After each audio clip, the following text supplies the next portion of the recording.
everyone. I'd like to call this joint hearing of the Rules and Reference Committee and the Public Safety Committee to order. The purpose of today's hearing is to review and discuss the recommendations of the Columbus Community Safety Advisory Commission. I'd like to thank my colleagues for being here, especially my co-chair for today's hearing, Councilmember and Chair Mitch Brown. I also like to thank Mayor Ginther, City Attorney Klein, Chief Quinlan, and Director Pettis for participating today as well. But most of all, I'd like to thank the members of the Community Safety Advisory Commission for participating, for their work. You've put in the days, the weeks, the months of your time to help improve public safety in this community. You have all become the experts in these fields and have a better understanding of policing than almost anyone else. We need your all's guidance and your advice. You've all delivered your recommendations to the city 6 months ago. However, this is council's first hearing on those recommendations. I put that on myself. I would like to apologize to you all. After you did all this work, I understand a number of you attended the protest over the past 2 weeks. In the initial days of those protests, members of this commission, along with many other residents, including several council members, were subjected to the chemical agents such as tear gas and pepper spray and mace. I've heard the stories of commissioners nearly being trampled by police forces. For all of this, on behalf of my colleagues, I want to say that I'm sorry. That's not the thanks you deserve for your service. And I hope that by elevating your critical recommendations today, we'll begun to earn your forgiveness and your trust in our process for real reforms. We need the recommendations that you all put forward, not just to make our city safer, but so that the many, many good officers, great officers, can regain the trust of this community so they can build better relationships in our neighborhoods and answer when residents call. Now, before I turn things over to Chair Brown, I'll run through the agenda. First, we'll provide Mayor Ginther the opportunity to make a few remarks. Second, Commission Chair Janet Jackson will outline the purpose and process of the Safety Commission. We will then hear 5-minute reports from the chairs of the Commission's 4 subcommittees. They are hiring, training, 21st century policing, and hot topics.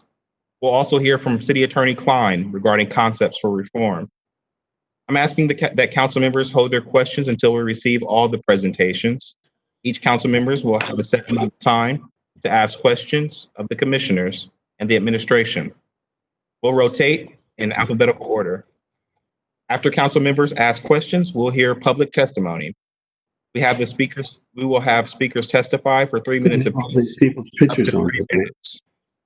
After public testimony, Chair Brown and I will offer closing remarks. With that being said, I would like to turn over the microphone to Chair Brown. Thank you, Council President, and thank you for the commission members who are present. I'm just going to make a brief statement. I've spent most of my career working in the field of public safety, but I spent all of my life as a Black man. I've dealt with racism in the military, in my neighborhood growing up, and still today as a council member. Racism remains pervasive in our culture, and we must continue to call it out and strive for something better. The police have tremendous power to take away people's freedom for violating the law. The power is one I have never taken lightly and don't intend to today. With that power comes an even more significant responsibility to uphold those laws fairly and justly. As we have seen around the country, law enforcement has fallen short of that responsibility. I've spent my career working to ensure that power is not abused by designing trainings to limit implicit bias, creating core values of professionalism, respect, integrity, discipline, enthusiasm, and yes, disciplining officers who didn't take their responsibility seriously. There need to be systems in place that ensure that the law is enforced equitably in our community. I am encouraged by the recommendations before us today.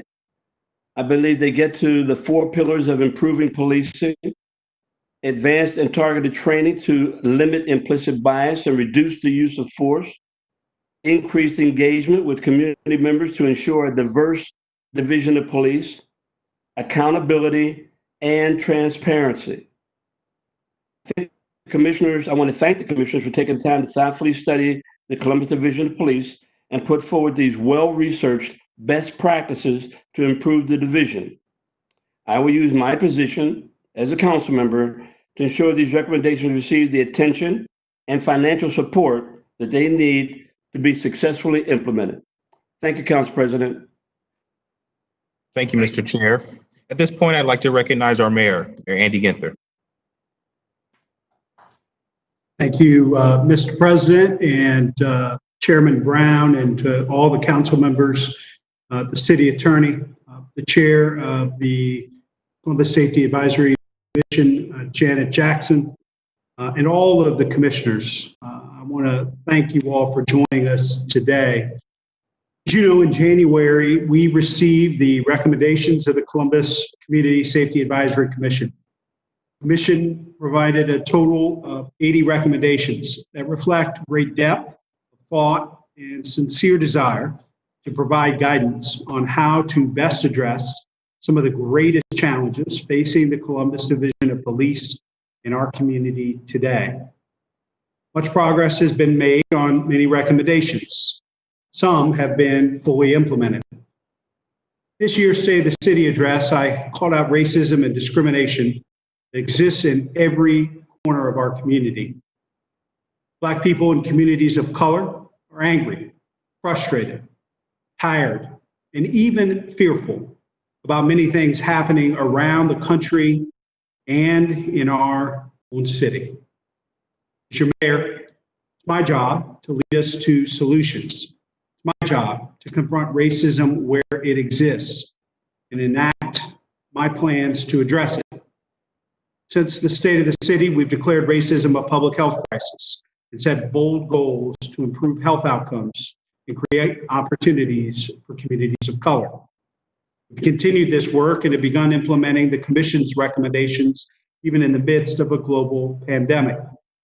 The tragic, senseless death of George Floyd shows us that now more than ever, there is no greater priority than combating racism in every corner of our community, including within the Division of Police, and stopping police violence against people of color in Columbus. More than 2/3 of the Commission's recommendations have been implemented or in the process of being implemented. I want to highlight a few of the recommendations that I know are top of mind for all of us. First is the establishment of an independent civilian review board. By July 1st, we will establish a work group that will help create a civilian review board that works for Columbus and seat that board by the end of the year. We understand the complexity of establishing meaningful civilian oversight of the police, and much of what the community expects and demands may require concessions from the FOP. But the collective bargaining contract is up at the end of the year, and we are preparing to head to the table now. This will be our top priority. Second, we will request a third-party investigation into all incidents of fatal use of force and other use of force complaints and violations of division policy that demand independence. The city will need help with this, but I've already engaged the Attorney General and the Ohio Bureau of Criminal Investigation to work to make this happen. Finally, and this was not a Safety Commission recommendation, but one that came from the Matrix report, we are reevaluating the use of force continuum, including the use of spray agents to disperse crowds. These changes alone will not bring an end to racism, nor will implementation of all of the Commission's recommendations. Monday, we signed on to former President Barack Obama's mayoral pledge and committed to review current policies, engage with the community, and reform common sense limits on police use of force. We will continue to follow the recommendations of the Columbus Community Safety Commission and the Matrix Report. And we also acknowledge that we have more work ahead of us in our fight against racism and discrimination. For every change we make, we know there'll be a call for more. But if we start with what we know is true and right, we will make our community a safer place to live for all of our residents. Thank you, Mr. President. Thank you, Mr. Mayor.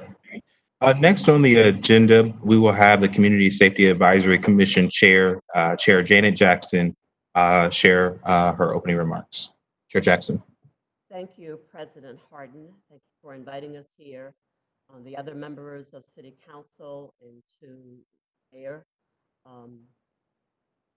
welcome this opportunity to share with you at a very high level our work. What I'm going to do today is just to give you kind of an overview of the process.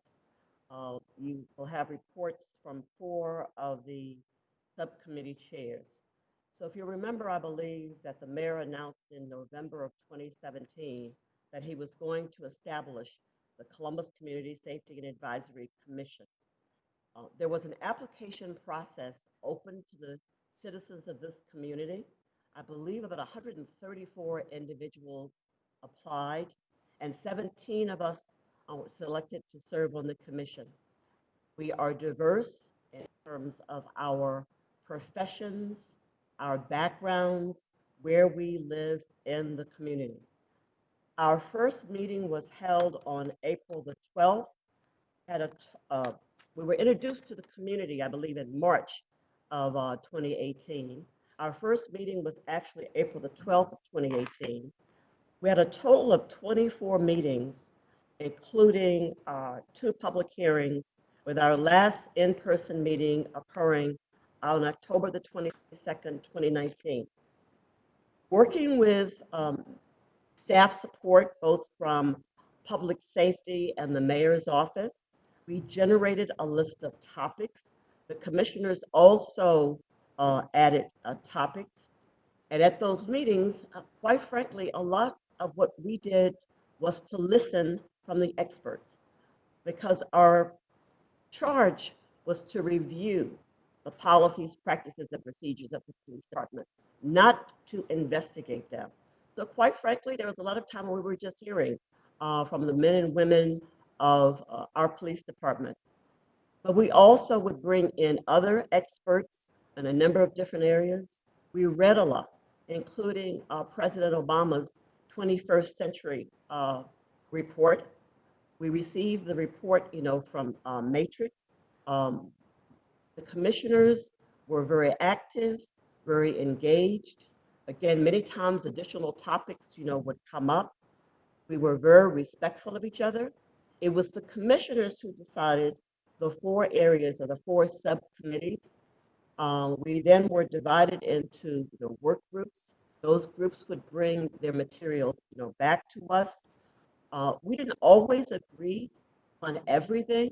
There were some spirited conversations, but we were respectful of each other. Our final meeting that took place on October the 22nd, I refer to, I'm giving some instructions here. Is that good? Great, thank you. The last meeting was October the 22nd, and I think that all of the commissioners would agree it was a marathon meeting. I believe we actually met for 5 hours. Each recommendation was, we were able to see it, and I think maybe we started out with 120, and we had real-time discussion on each of the recommendations. Sometimes the recommendation would actually be changed, during the meeting by consensus or by vote.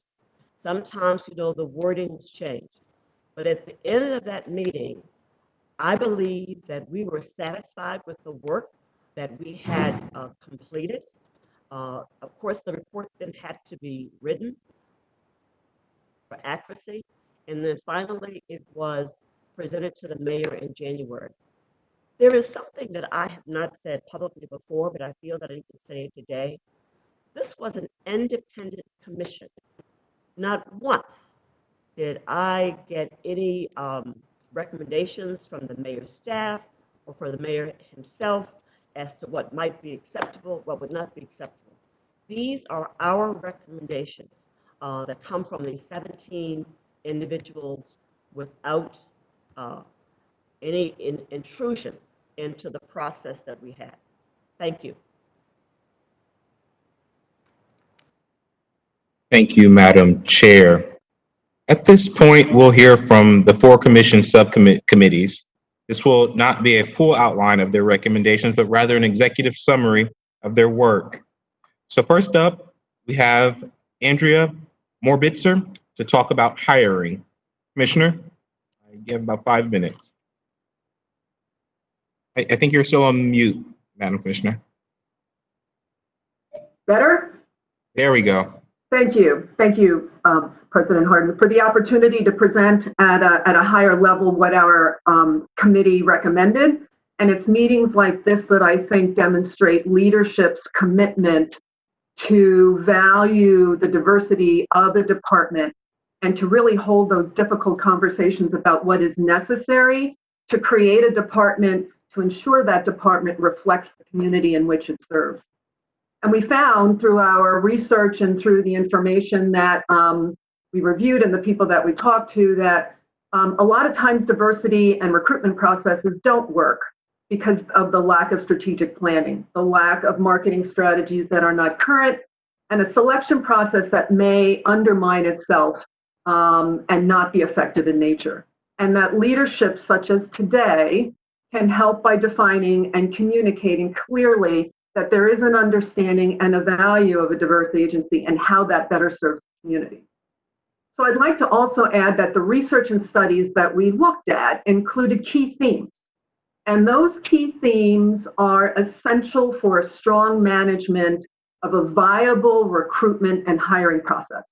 And that again is strong leadership, planning and research, training and education, policy and management controls, and follow-up and a feedback system. And we really do think that our recommendations are within those themes. So let me start with the organizational structure and support. And we believe that the CDP recruitment unit and the city HR, Human Resource Bureau, should be merged together, working on recruitment and sharing some subject matter experts together and pursuing the one goal of recruiting the applicants and using resources to the best of their ability.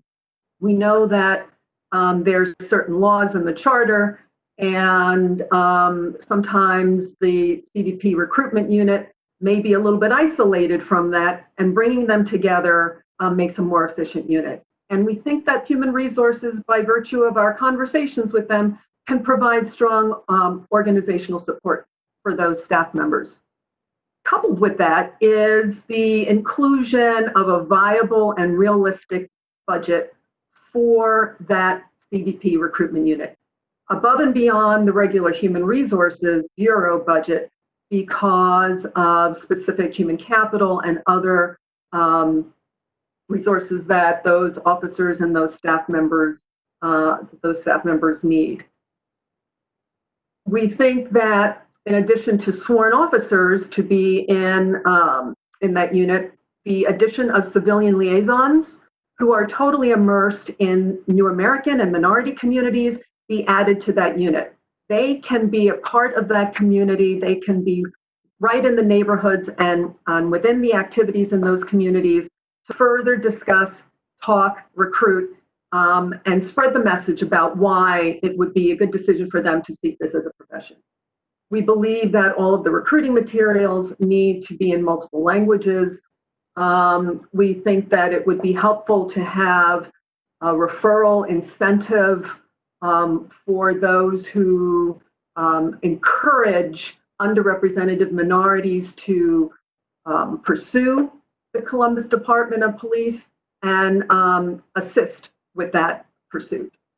We think that there can be a better utilization of a pipeline for recruitment. And while we understand at the time of the writing of our report that there is the Explorers program and that there was the cadet program. There are other viable stakeholders in the community that are willing and ready and able to work with recruitment and with the department to establish more of a pool for people, for individuals within the community to become candidates.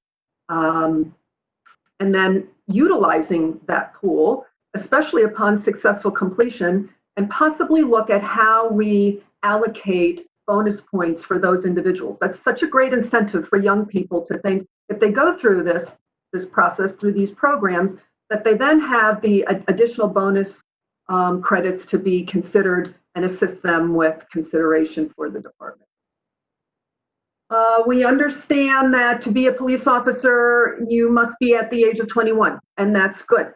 But we also know there's a younger pool of people, 18 on and up, that are in need of employment. And so how human resources and the unit can work together again is to hire together to identify those applicants that can be mentored, employed, trained, and become viable city employees, and then structured in a manner for them to be mentored and coached to apply as police officers when they turn of age. We believe that all materials for the testing is to be reviewed by a third-party cultural relevancy and implicit bias training, and that should be on a regularly scheduled basis. It should not be done and then years later it should, to be reviewed again on a regular basis to ensure that it's contemporary and relevant. We think that an independent audit of the recruiting and testing process needs to be completed and highlighted in an annual report. We know that audits will highlight areas of improvement, areas of strength, identify who's accountable and who's responsible, to create action plans for those audit summaries, and then have that real data for administrators to determine where in this process is it working, what needs to be fixed, what's working well, and continue to highlight what's working well, and then to publicize that information. We think that the candidates that have language fluency and competency should also be considered for additional points upon hiring, and that to further develop the training aspect in this process, that when there are individuals who are responsible to be involved in the Columbus oral police exam, the COPE process, that there is competency training for them as well, and continuous competency training. We think that the COPE scenario designs should also be reviewed by an independent party for any problematic biases. And then as it pertains to the oral review board members, that they continually are assessed and receive training, that they are evaluating all candidates in a standardized fashion, and that the interviewing techniques and interviewing style has a professional etiquette to that as well.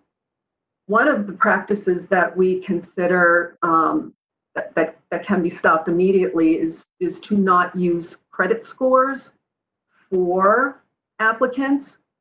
We couldn't find any evidence that told us there was some correlation between a police officer's effective service and their credit score.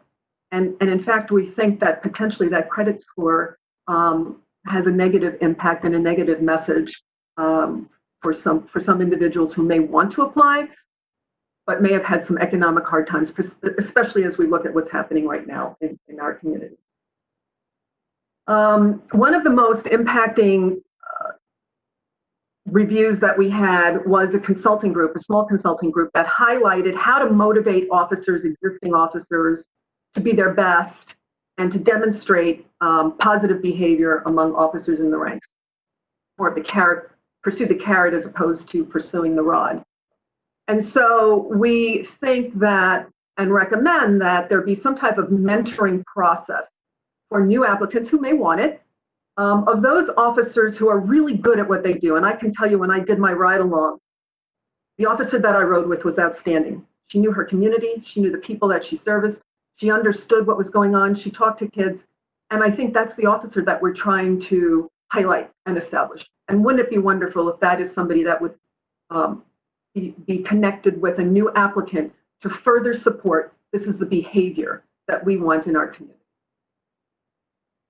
And then bringing it all together, we highly recommend an establishment of a case management process. It's our understanding that there are potentially 2,000 or more applicants during a specific period of time. That's a lot. And how do we know where those applicants fall through the cracks, or what's necessary to ensure that they're successful? Or are there any situations that require additional interest for the process? So we think that the case management process provides that one consistent contact for an individual who expresses an interest from the very beginning to their time within the police academy. And that case management process can scrutinize the qualification and disqualification aspects. And they can also do a sub-audit to determine where are the issues that are not creating the applicant pool that we want, and that what is the trend analysis to support some of the additional resources that may be necessary for the unit, and that will help in an overall selection of a candidate that has a long and positive career in our community and completes, completes what they need to complete. So I wanted to make sure I met that 5-minute mark. And if there was any additional information that my colleagues on the subcommittee wanted to add, or if there were any other questions, then we could do that. But I do also want to say, I would be remiss. One of the other points that our committee did recommend, and I think it kind of jump-started from the last meeting that we had last week, was to ensure that there is somebody identified as a director of diversity and inclusion for the police department. We do believe there is enough work for individuals to be a resource and a liaison for that, and that they would report directly to the mayor's office or the public safety director's office with that information.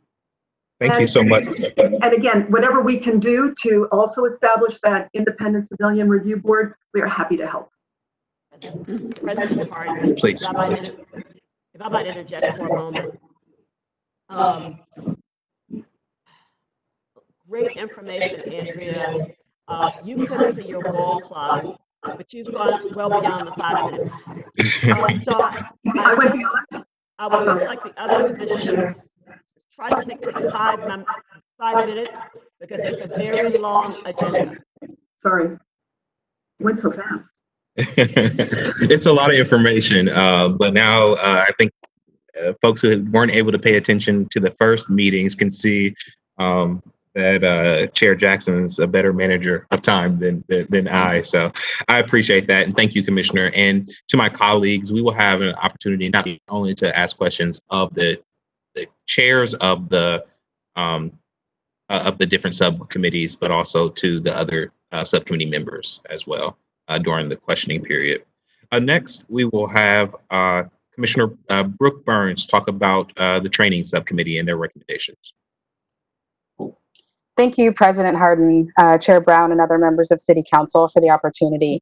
I'm just going to be highlighting a handful of the recommendations that fall under the curriculum and training sections in the report in the order that they appear.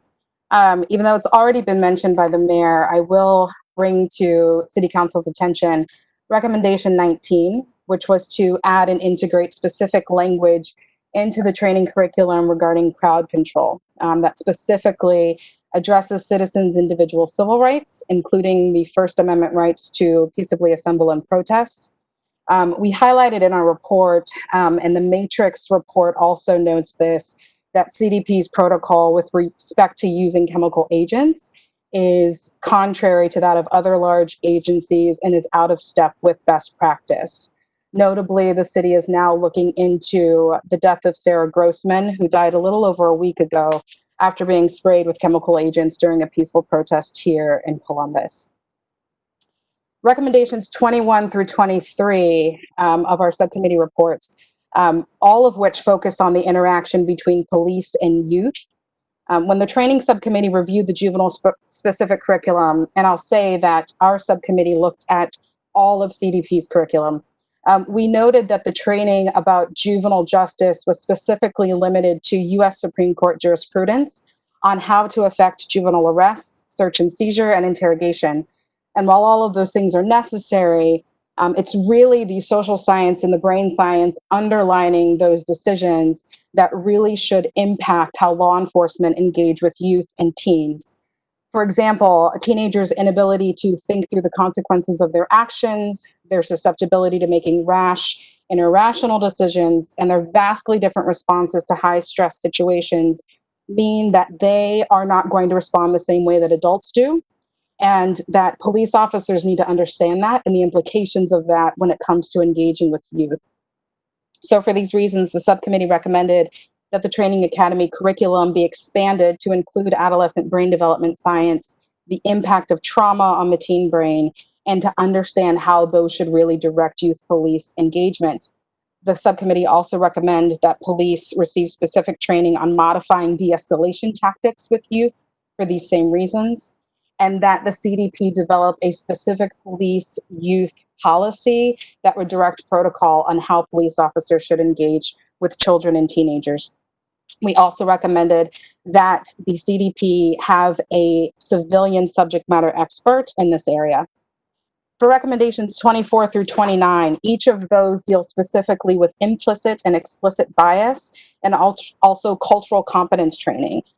So there was a lot with these, so I'll try to be brief. But our recommendations included expanding the ABCs of policing to include a broader historical context of policing in America. So that way new cadets are made aware of why it is that certain communities, i.e. communities of color, African American communities, may not have the same view of police as other communities do. We also recommended that all training modules integrate implicit and explicit bias training and cultural competence training within them. Right now, a lot of the CDP's training is siloed so that there is one module for implicit bias, but then let's say when you get to use of force, there is no discussion on how implicit or explicit bias impacts whether an officer feels threatened and force should be used. And so we recommended an integration of those concepts so that at every step along the way in other training modules, officers are made aware of how lack of cultural competence or how bias can impact their decision-making.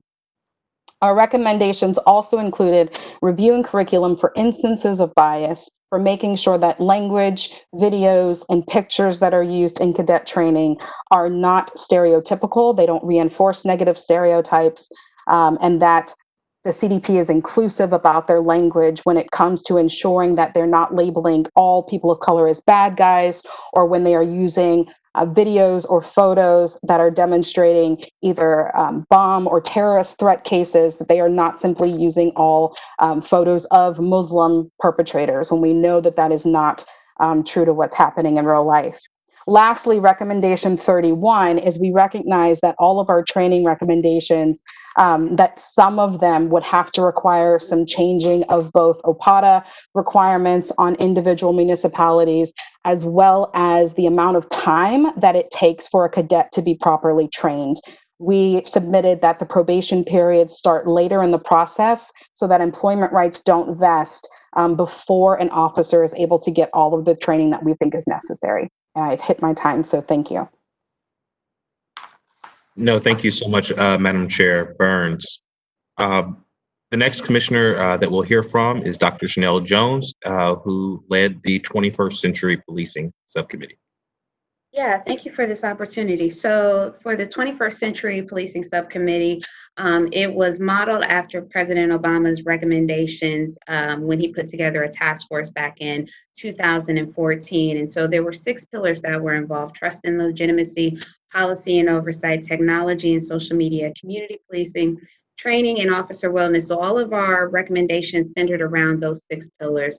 The high level of what we recommended was CIT training. So officer wellness, we recommended CIT training, which is crisis intervention training, in service for the officers, but also for the call takers and the dispatchers, because oftentimes they set the tone and the tenor of how an officer will respond, and so they could mediate, and that if they had better training.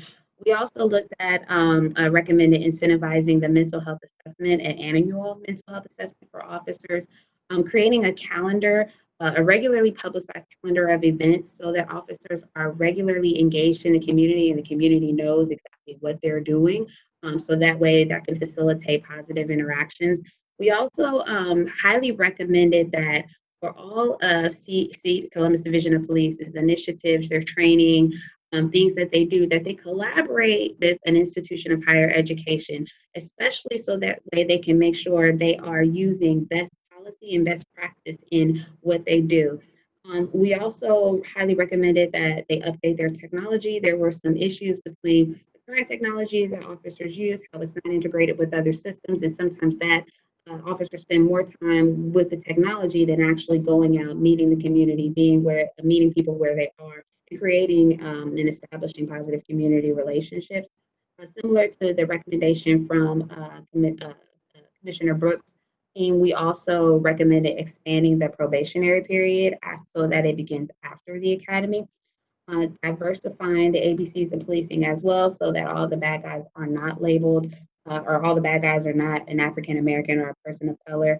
And the other one that we had was implementing post-incident drug testing for all officers, and creating more opportunities for officers to be engaged and interact with the community, either that's during training or while they're a police officer on the division. So those are high-level recommendations that came out of the 21st Century Policing Group. I think I stayed within my 5-minute time frame. So that's it. Thank you, Commissioner. The next committee that will present is the Hot Topics Committee. And that committee was led by, and it's my understanding that that committee dealt with topics like civilian review boards, independent investigations, and the like. And so I'm going to turn it over to Dr. Cogan. Dear council members, it is my honor to share with you a brief summary of the recommendations developed by our subcommittee. Because our charge was relatively open-ended and broad, we decided to focus our work on ways to build trust in and increase the legitimacy of the Columbus Division of Police amongst the broader community. In retrospect, this decision proved to be particularly prescient in light of the tragic events we've witnessed in recent weeks. I only have 5 minutes, and you have our full report, so I will focus on some of our main recommendations. I should note that based on my understanding, none of these recommendations require collective bargaining. First, we wholeheartedly endorse the recommendation that you heard earlier to extend the probationary period for new officers. Given the expanding state training requirements and our city's needs, there's simply not enough time under our current system to provide our recruits with the class and scenario-based instruction they need to complete the field training and to allow enough time to observe new officers in the field to make an informed decision about their fitness for duty. There seems to be some disagreement about the process the city needs to follow to implement this recommendation and whether a city charter amendment is required. We heard from Chief Quinlan last week that he believes legislative action on your part is needed to move forward. So I hope you consider taking immediate action to implement this recommendation. Second, CDP needs to invest in analytic capacity to rigorously evaluate the effectiveness of its various programs and enforcement efforts, such as the Safe Streets Initiative. The division's current approach to evaluation, which is largely limited to looking at year-over-year changes in crime in specific neighborhoods, does not account for broader trends and is vulnerable to well-known statistical problems. Equally important, the division does not currently evaluate its public engagement efforts. Existing metrics analyzed by the division, such as the number of reported crimes, weapons recovered, or arrests made, do not measure positive community engagement or trust in any meaningful or useful way. Third, we agree with the Matrix recommendation that CDP adopt a real-time early warning system to flag worrying patterns in officer behavior. The division's Employee Action Review System Committee meets only twice a year and analyzes historical data on use of force and citizen complaints. As we note in our report, relying on retrospective data to prevent officer misconduct is like trying to drive a car by looking in the rearview mirror. Importantly, the warning signs currently tracked by the EARS Committee are very limited and exclude key indicators shown by research to predict officer misconduct, including officer attendance, secondary employment and number of extra duty hours, type and number of recent dispatch events, and the proportion of interactions that are officer initiated versus dispatched. So this brings me to our most important recommendation: to implement a process for independent investigations of use of force by CDP officers and of complaints about serious officer misconduct. To avoid confusion, I want to clarify that this recommendation is separate from, and indeed complements, the recommendation that all of the committees made to create a civilian review board. So when I'm talking about independent investigations, I'm talking about the process for conducting the actual investigations that would ultimately inform the disciplinary decisions made by the chain of command and the civilian board. So I don't think anyone is envisioning that the civilian review board will be going out and interviewing witnesses or collecting evidence. So a process for independent investigations is necessary to make civilian oversight work. Specifically, we recommend that the city charter be amended to create a city-funded, operationally independent, professionally staffed, and public-facing entity tasked with receiving citizen complaints and empowered to participate fully in criminal or administrative investigations involving CDP personnel. I know that's a very long sentence, so let me unpack each of these points. The unit needs to be staffed by trained professionals and career investigators. It needs to be based locally to minimize delay in getting to the scenes of critical incidents, to allow for timely collection of evidence and interview witnesses.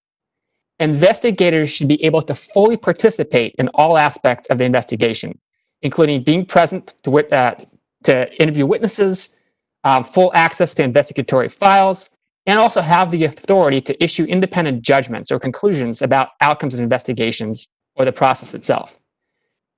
Guaranteed funding and political and operational independence from the Division of Police, the Mayor's Office, and from other elected officials. We believe independence is important not only for building community trust in the process, but also ensuring that officers themselves have confidence that they will be treated fairly. And finally, an accessible public-facing website where investigatory reports and other releasable documents are posted as promptly as possible. So I should note that the process Mayor Ginther described several minutes ago, which seems to rely primarily on the Ohio Bureau of Criminal Investigations, does not satisfy several of the key criteria I just described to you. As we've learned from the experience of other states, outsourcing investigations to BCI is unlikely to satisfy community stakeholders. We'll continue to distrust a process led by a law enforcement agency. It is also likely to pose significant logistical challenges, creating long delays and limit transparency in public access to information and records. I realize that what the mayor's announced may be a short-term stopgap measure, but I would encourage you to carefully examine our report and our discussion of this issue and invest the resources we need to create a truly effective, independent process to carry out these investigations. We believe this is essential to rebuild trust with the community. Thank you. Thank you, Dr. Cogan, for that report out. And the final presentation we'll hear this afternoon is from City Attorney Zach Klein, who released a set of recommendations as well. Thank you, Council President Hardin, and to Chair Brown, other members of Council, as well as to Chair Jackson and the members of the Commission. Thank you for your service to getting us to this point today. I don't think that we can start this conversation without the recognition of the collective tipping point that got us here, and the sense of urgency that was driven by the community over the past couple days and weeks to demand the necessary changes that they expect from our Division of Police, as well as from us as elected leaders in the city of Columbus. You know, the reforms that I put forward are reforms based on my role as the chief legal officer in the city of Columbus, and they were formed by conversations that I had with longtime litigators, some of whom actually started when Chair Jackson was the city attorney, but longtime litigators analyzing claims that we typically get in the city attorney's office longtime prosecutors that review charges to figure out how cases even come before us and the interactions that begin with a police officer at the scene. And by no means are these 8 reforms, are they the end of what we believe in the city attorney's office needs to be done. We believe that these reforms complement the recommendations of the Safety Commission, as well as the Matrix report and other reforms that the mayor announced today and that are yet to be identified, that collectively, all of these together, we're hopeful can make a dent in the institutional and systematic racism that exists in police departments around the country. Columbus is not immune to that, but also recognition that those barriers exist in housing, those barriers exist in education, those barriers exist in health outcomes, and that we have to do a better job as a society in recognizing that head on and dealing with them. And so, getting directly to the reforms, there are 8 reforms, as the council president indicated. The first 4 reforms really have to do with protests themselves that took place over the past couple weeks, but also not forgetting the reason why people are protesting. And that is the systematic and institutional racism that exists and the barriers that frankly need to be broken down and rebuilt. The first is an independent review of the way the city of Columbus handled the protests that started, I think, 2 Thursdays ago at this point, and carried on for approximately a week or 10 days subsequent to that. The second and third are related, and they have been talked upon already by many members of the commission and the speakers before me. And that is a review and reform of the way the Division of Police handle the clearing of streets and the policies associated with that, as well as the use of chemical agents, and bringing the city of Columbus's policy in line with that outlined not only from the Safety Commission, but also the Matrix report. The fourth is a call to action to the community to send to IAB as well as to the mayor's hotline all allegations of police misconduct that have transpired over the protest during the course of the protest, but also allegations of misconduct by folks participating in perhaps committing acts of violence. The next 4, as I said, has to do with the reasons why people are protesting. The fifth recommendation is one that I'm echoing the mayor and the council president as well as the Safety Commission, and that is the establishment of an independent civilian review board. The sixth is a comprehensive review of all pedestrian and traffic laws in the city of Columbus, and understanding how those laws can be disproportionately impacted on communities of color, specifically Black men, and how the implementation and use of those laws often lead to unnecessary searches and frankly just bad interactions with Black men that leave a very negative impression with law enforcement and really chip away and erode that trust that we're trying to build between the police and the community. The seventh is to bring all charging decisions in-house to the city attorney's office. This is a practice that has been going on in the city of Columbus, that right now when an officer, whether it's an arrest or a summons, they file those charges directly with the clerk, and then we receive the case, and that's how the prosecution begins. Other cities, including the Franklin County Prosecutor's Office, they review those charges prior to being filed to ensure that the facts are prosecutable facts, that they can be proven beyond a reasonable doubt, but as well as making sure that the facts match the crime alleged. And so we want to bring those charging decisions in-house for complete review prior to anything being filed with the clerk's office. In addition to that, we want to make sure that we continue a policy that started during the pandemic. We think it's a good, wise policy that really, absent unique circumstances, we should not be arresting for nonviolent misdemeanor offenses. We should be issuing summonses. And then the eighth and final recommendation for reform relates to training, and that's really a cultural immersion experience. One where cadets, trainees, recruits, prior to getting their badge and gun, have an opportunity to be immersed into the communities that they're ultimately going to police. I came from a small rural town in southeastern Ohio, and I think the recognition is that a lot of our cadets come from those sort of backgrounds. That doesn't make them bad people, but the reality is they have limited exposure to the cultural diversities that are unique and special about the city of Columbus and the difference in neighborhoods. So giving those recruits and trainees the opportunity to understand the specific needs of neighborhoods, the community leaders, the issues they have to deal with prior to graduation, and allowing them to have that cultural immersion experience, I believe is one that could go a long way in improving police community relations and make them, frankly, better officers in understanding the community. Appreciate the time, Council President and Chair, to present these to you, and look forward to working with you, the mayor, the chief, and the safety director in getting these implemented, because these, in conjunction with the Safety Commission and Matrix Report and other reforms, are going to be necessary for us to do our part and be held accountable to the community that we're going to successfully try to tackle these issues. I will say, just in closing, that prior to even making this announcement 1 week ago, my office has been actively working on each 8 of those buckets. They are in various stages of progress. For example, on the independent review, I spent an hour and a half talking with the former United States Attorney in Charlottesville, who led the Charlottesville review of their incident.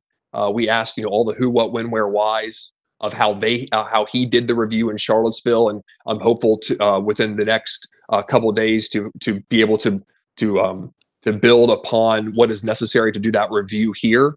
We're working with the Division of Police as it relates to the change of policy for clearing the streets and chemical agents. We're also currently, we've pulled data from the clerk's office and have looked at the pedestrian and traffic code. We're going through that as we speak, what relevant laws there are.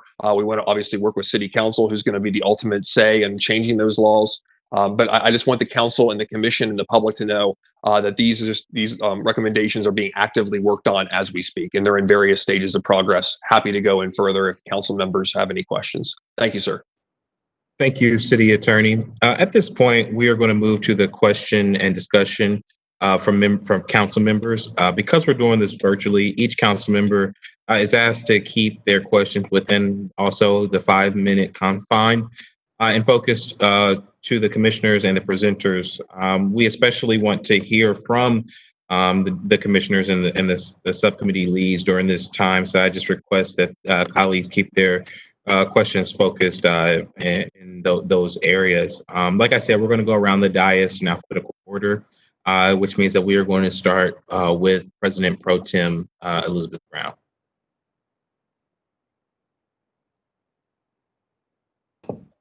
There we go. There we go. Thank you, Council President. And you know how I can go on. So I'm checking my clock here, 3 o'clock. So I'm going to hold myself to this.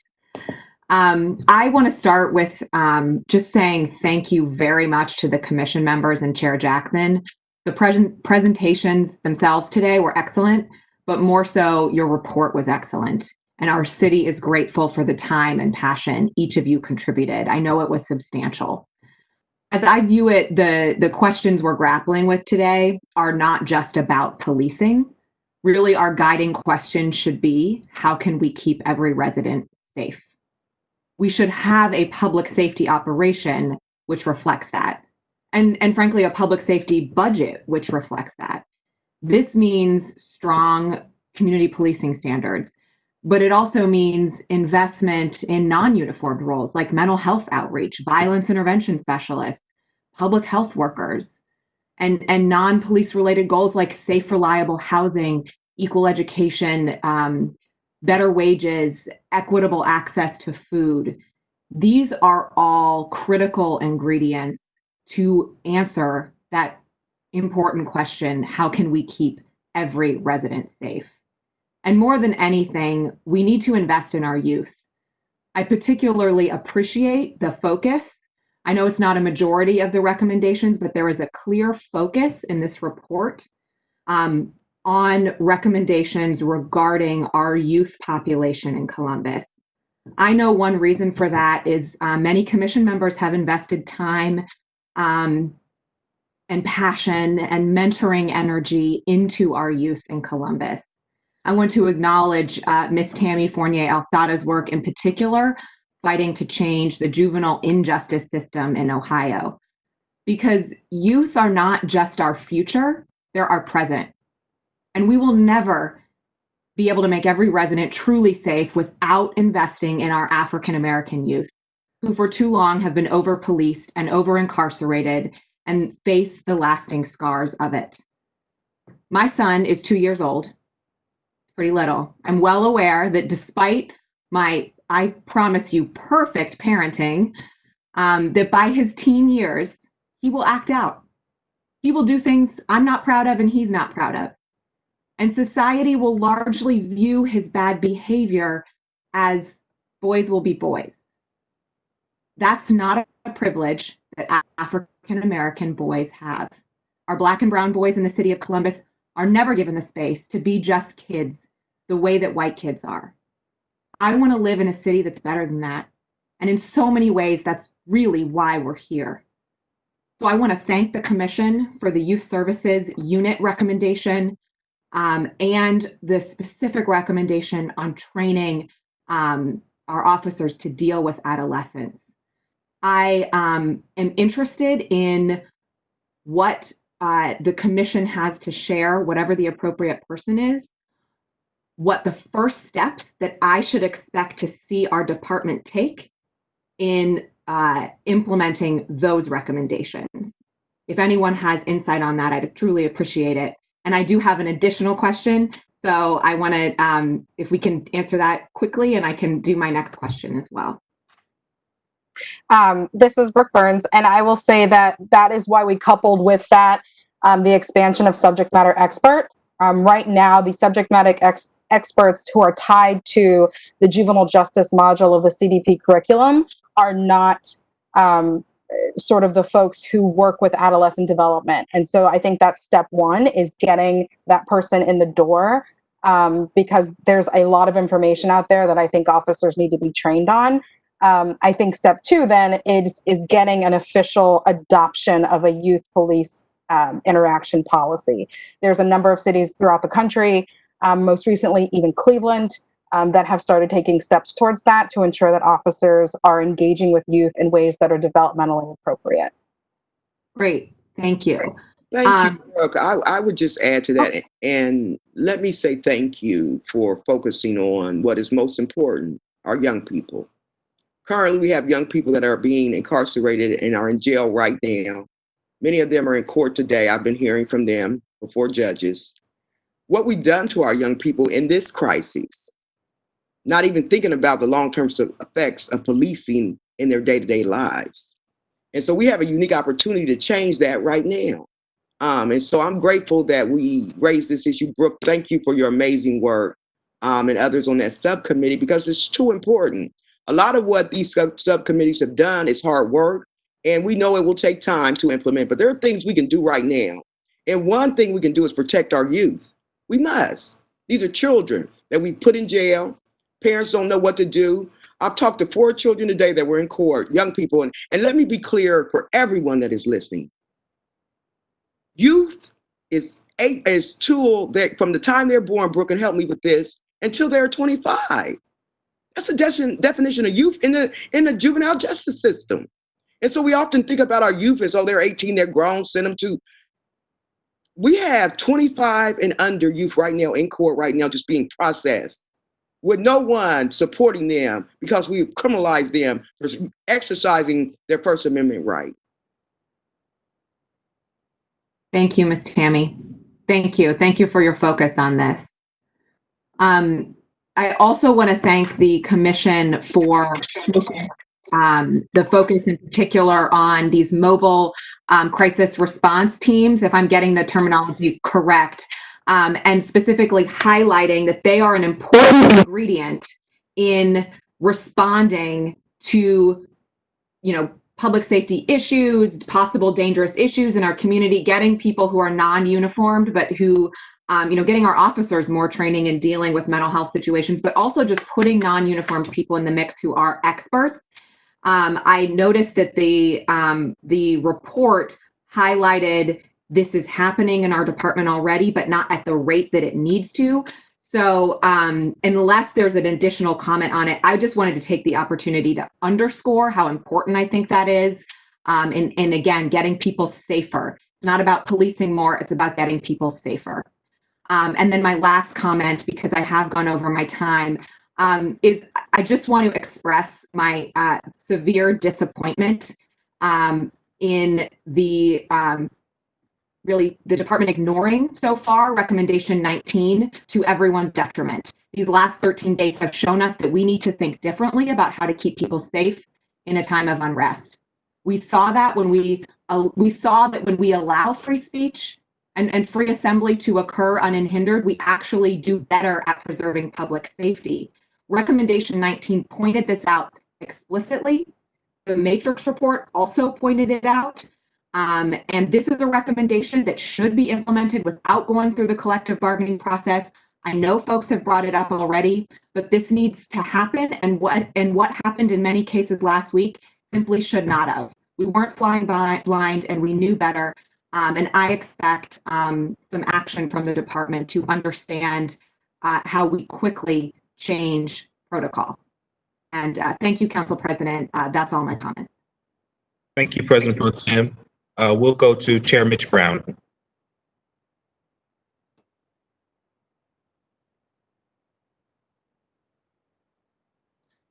Chair, you're still on mute. Sorry about that. Not yet. There we go. Now we can hear you. Here we go. My comments go to thank Janet Jackson for her time and engagement, and certainly for the subcommittee chairs, and also for City Attorney Zach Klein to say thank you for their continued and just the awareness of the activity that needs to take place in our community. So I'm going to defer my time to allow my colleagues more time to answer their questions because I'm very familiar with all the subject matters. So with that, I'm going to turn it back over to you, Council President. Thank you, Mr. Chair. Next up, we have Councilmember Dorrance. Thank you, Council President Hardin. And just again, want to echo the comments of my colleagues to say thank you for the time that all the commissioners put in to this report, not only the work that you've already done, but the work that's continuing to happen.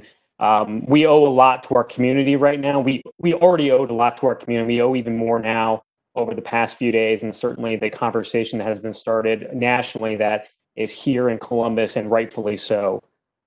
So first, I've got a couple of questions for the commission, and certainly at least one for the chief. And Chief Quinlan, I'd like to start off with you if I could. I know when you came before council several weeks ago, you mentioned having reviewed obviously the commission report thoroughly along with the matrix report, and you had categorized their recommendations from green, yellow, and red. Specifically, I believe you mentioned green was things that you've already implemented or working to implement, and then yellow are things that are sort of in progress, and red are recommendations you have concern of. I wanted to ask you today whether you'd be willing to release that to not only council but to the public for us to better understand how the division is viewing the important work that the commission has done.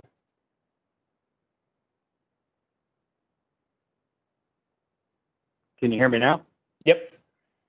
Okay, I thought I was on mute. Okay, absolutely. I sent this over to the mayor's office and the director's office. The booklet that I have put together that has all the recommendations and the highlights on them. The ones that are blue and green are ones that are done or substantially in progress.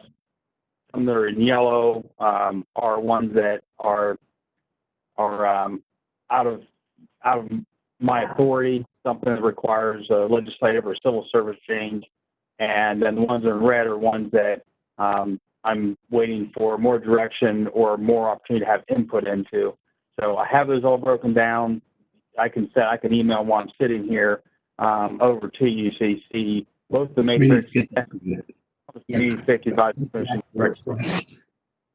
Thank you, Chief. Sorry, my dog is saying hello to the mailman.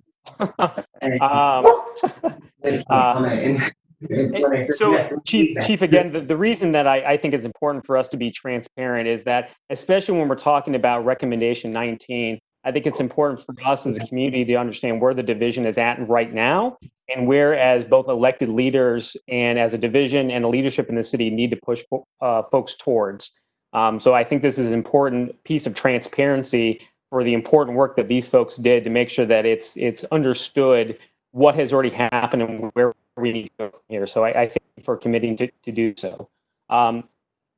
City Attorney Klein had mentioned earlier, and I think the commissioners and Commissioner Cogan specifically mentioned, there are several issues that council itself has the ability to make change here on. And the reason I bring this up specifically is that obviously we've had a lot of discussion over the past several weeks about things that need to be negotiated within a police union contract. Things are administrative, but there's a role for everyone to play here. And as I'm trying to be transparent and listen to folks in the community, I'm trying to do my best to understand what council can do in the short term here, both legislatively and from a long-term perspective, to have a real impact on reform within our community. So whether that's City Attorney Klein or whether any commissioner would have any suggestions in the short and long-term specific actions from your report that council can take based upon your work, I would greatly appreciate that. Well, Councilmember Dorans, this is Zach, and to the council president and the chair Brown, members of council. The one particular action item as it relates to my list of reforms is, the comprehensive review of the pedestrian and traffic laws. As I indicated, Councilmember Dorans, we have already been polling that the clerk's office information to see, where the most number of charges are relating to bicycle, pedestrian, and traffic offenses.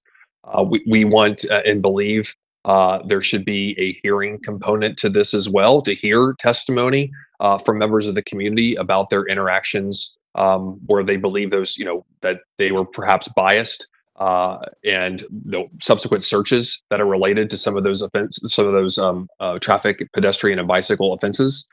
So that we can holistically look to see where we can and should change not only the law, but also policy associated with it.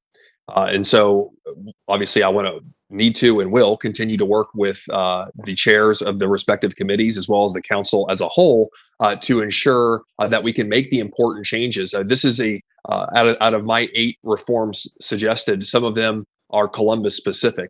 This one in particular, I believe, is one of national focus because these sort of stops that erode the distrust between primarily Black men and the division of police, as we're at the same time trying to build upon police community relations. Each individual city or county across the country can go through these laws. They can look at the type of stops that are happening, the subsequent searches associated with those stops, and understand and evaluate on the one hand, what are the fruits of those searches and whether those searches are worth it when you're trying to build up the trust between the police and the community at such a critical time where we all recognize as a collective tipping point the need to desperately improve those relationships so that we can rebuild and regain confidence between the justice system that's not unique to police officers, but the justice system generally, and the communities in which which we serve, but also that interact with the justice system. And so out of my 8 reforms, like that is one that requires council input, and that I look forward to working with you and other members of council and getting that done, and working collectively with the community in doing so.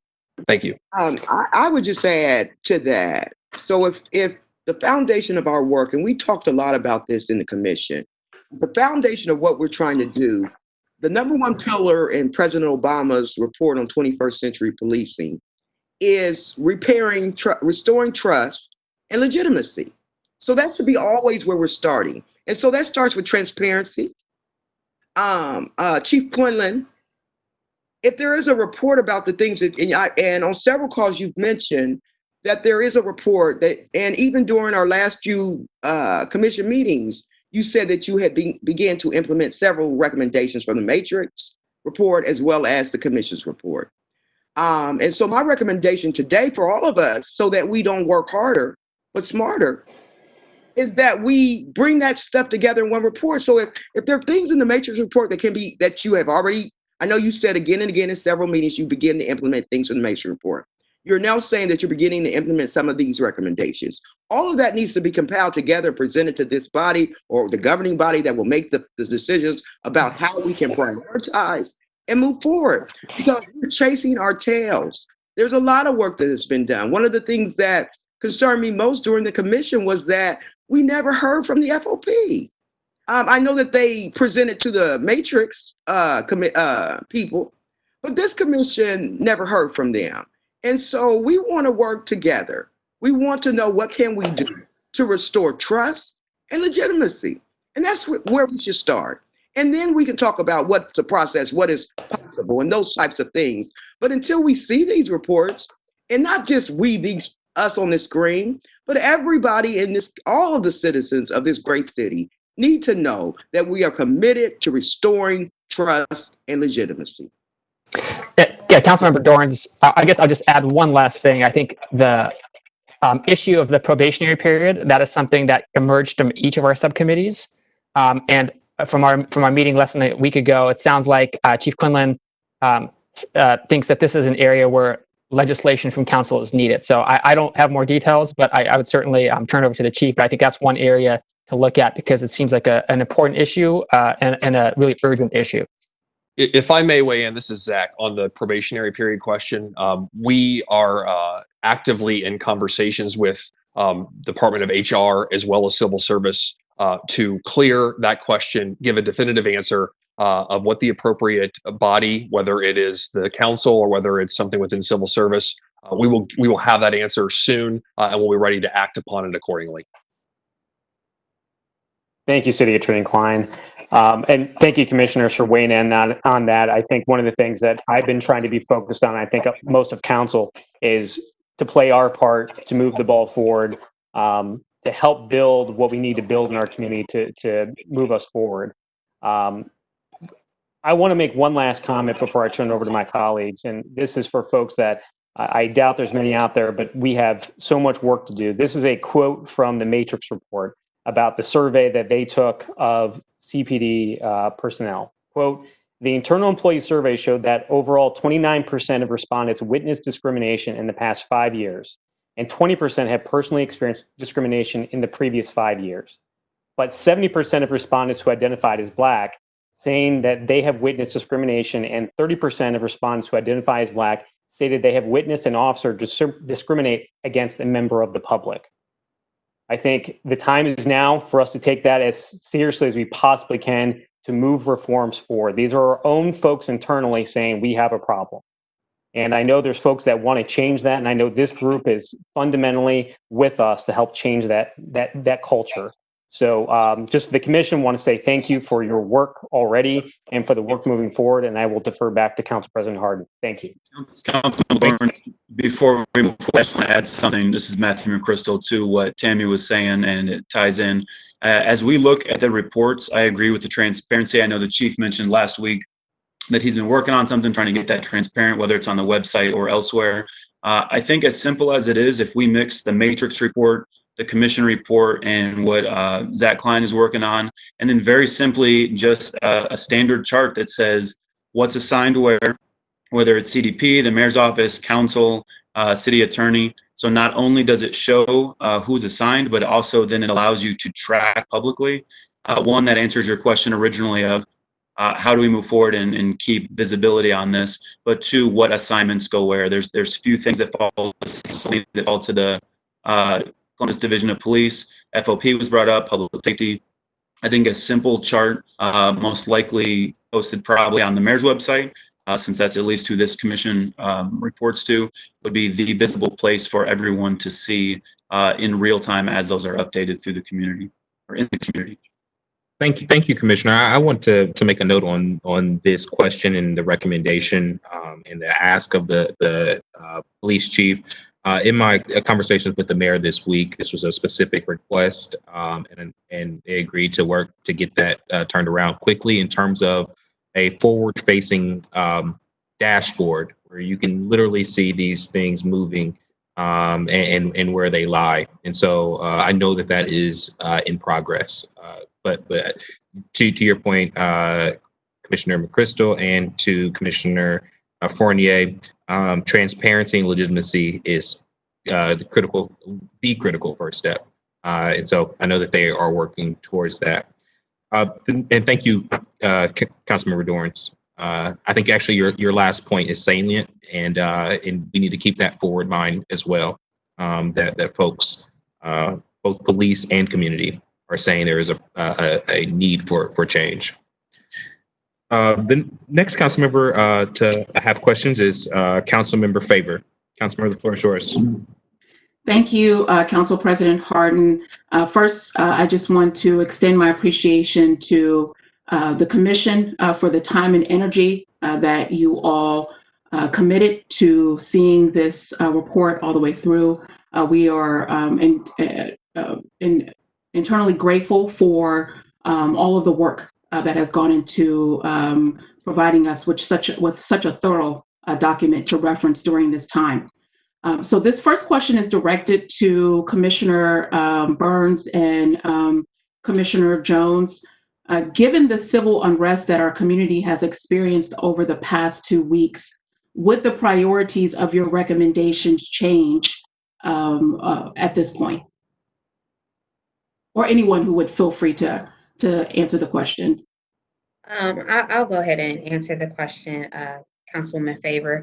So I think there were definitely some high emergency recommendations that needed to be addressed immediately. That dealt with the implementation of a civilian review board, and definitely the looking at and revising the crowd dispersal, crowd control techniques that Columbus Division of Police uses. I think those are some immediate, tangible responses that can be things that can be addressed, things that can be implemented. But there are several other things, and when looking at this, there are multiple parties, entities involved that you can address a lot of these simultaneously. Like Ms. Tammy said, and Councilwoman Brown, the juvenile delinquency, definitely mental health, the mobile crisis unit, that was a recommendation that came out of the 21st Century Policing Subcommittee. And one of the things that we had noticed is that the division currently has them, but they don't have enough to cover all of the shifts. And so I think, if we reallocate and redirect some funds so that we can cover all the shifts, I think that would help address a lot of this. But definitely civilian review board, crowd control, crowd dispersal techniques, you looking at the chemical agents, publicizing what is in them so people know how to decontaminate. I think all of those are immediate things that could be addressed. Thank you. And I'm sorry, Brooke. That's okay. Go ahead. I think she has to hear from you first, and then I'll see if you mentioned what I was going to say. Oh, no, it's okay. I was going to say initially we did not take this space during our last meeting to rank any of our recommendations in order. And so none of them came in a specific order, but I agree with those that that Commissioner Jones mentioned, and it's probably part and parcel of what I do, but I think the youth pieces are really important, especially in light of the fact that we know a lot of our young people have been arrested during this time, and that is something that I think is a pretty urgent and pressing need. Otherwise, I'll hand it off to Tammy to see what other additions she has. Thank you, Brooke. That was one of them. But the other thing that is important that we focus on immediately, and we already have the capacity through the CARE Coalition. I've been in direct conversation with Miriam Stuckey and others. The trauma. Right now, the city is traumatized. I'm traumatized. Yeah. There are people walking around with PTSD right now, never realizing that they would witness military forces in the streets of Columbus. And many of them are young people. We are scrambling now trying to identify resources for therapists, for our young people that were chased through the streets. And so trauma is a real thing. It's a real thing. And we have to prioritize that even before we do anything else, is that this community, I know all of you are traumatized after what we've witnessed in our city. The police are traumatized, I'm sure. And so we have to think about how we are looking at trauma, how we're redefining the definition of it. And we talked about that in the commission, that our officers, after a violent incident, we found out that they have the luxury to seek counseling. but that should be a priority. It should be something that is part of what must happen after a fatal shooting or a traumatic incident. And so trauma is, I believe, the root cause of a lot of this, because people walking around with guns and badges, and us as citizens not trusting those people with guns and badges. And so we walk around every day just traumatized. Yeah, yeah. Thank you, each of you, for your response. So we've been hearing a lot from our residents and even around the country around the idea of defunding or reallocating resources so as to fund social service programs, community initiatives, healthcare initiatives, educational opportunities, and so on and so forth.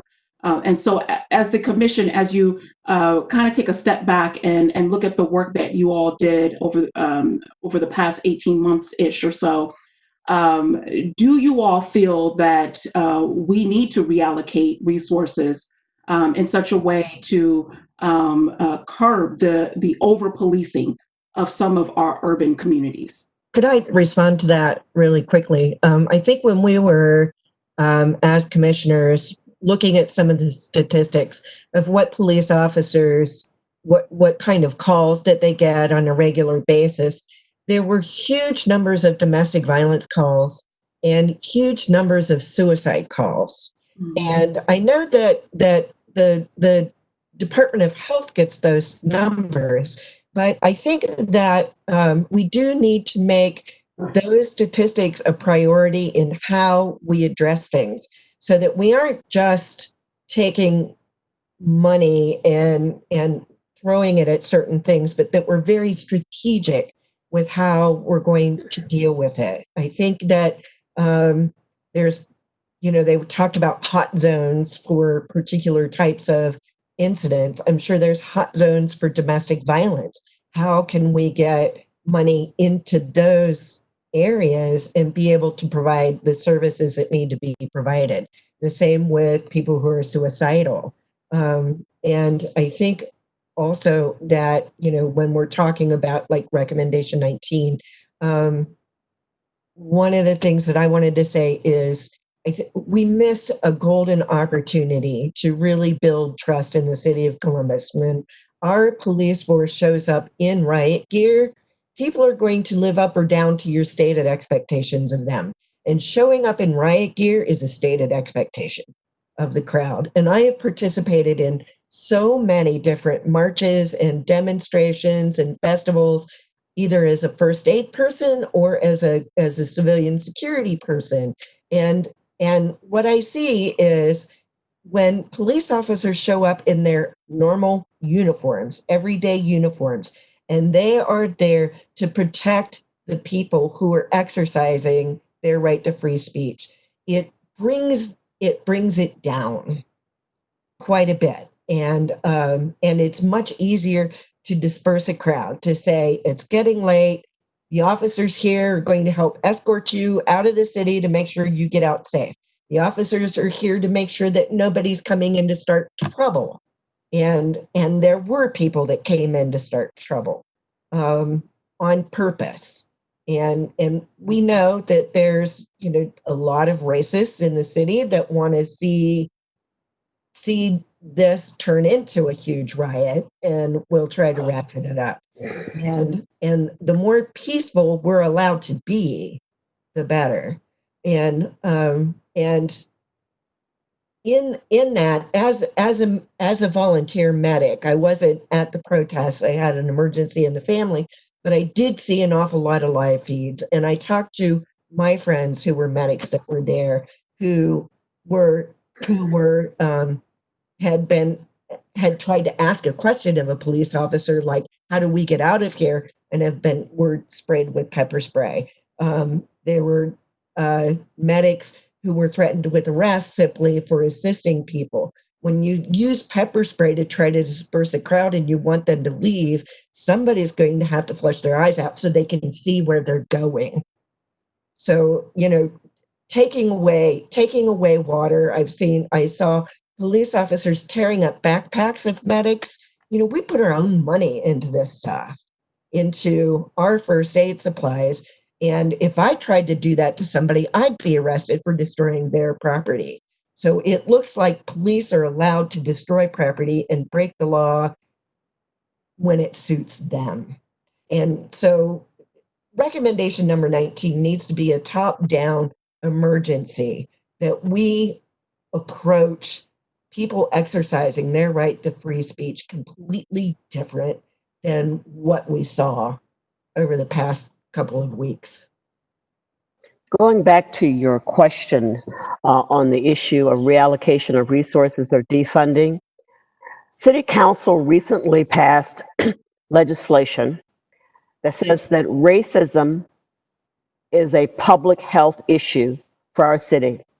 So I would say that council and the mayor and all other governmental entities are going to need to look at every single budget to allocate the dollars needed to address racism as a public health issue, and that the police department should not be exempted from that.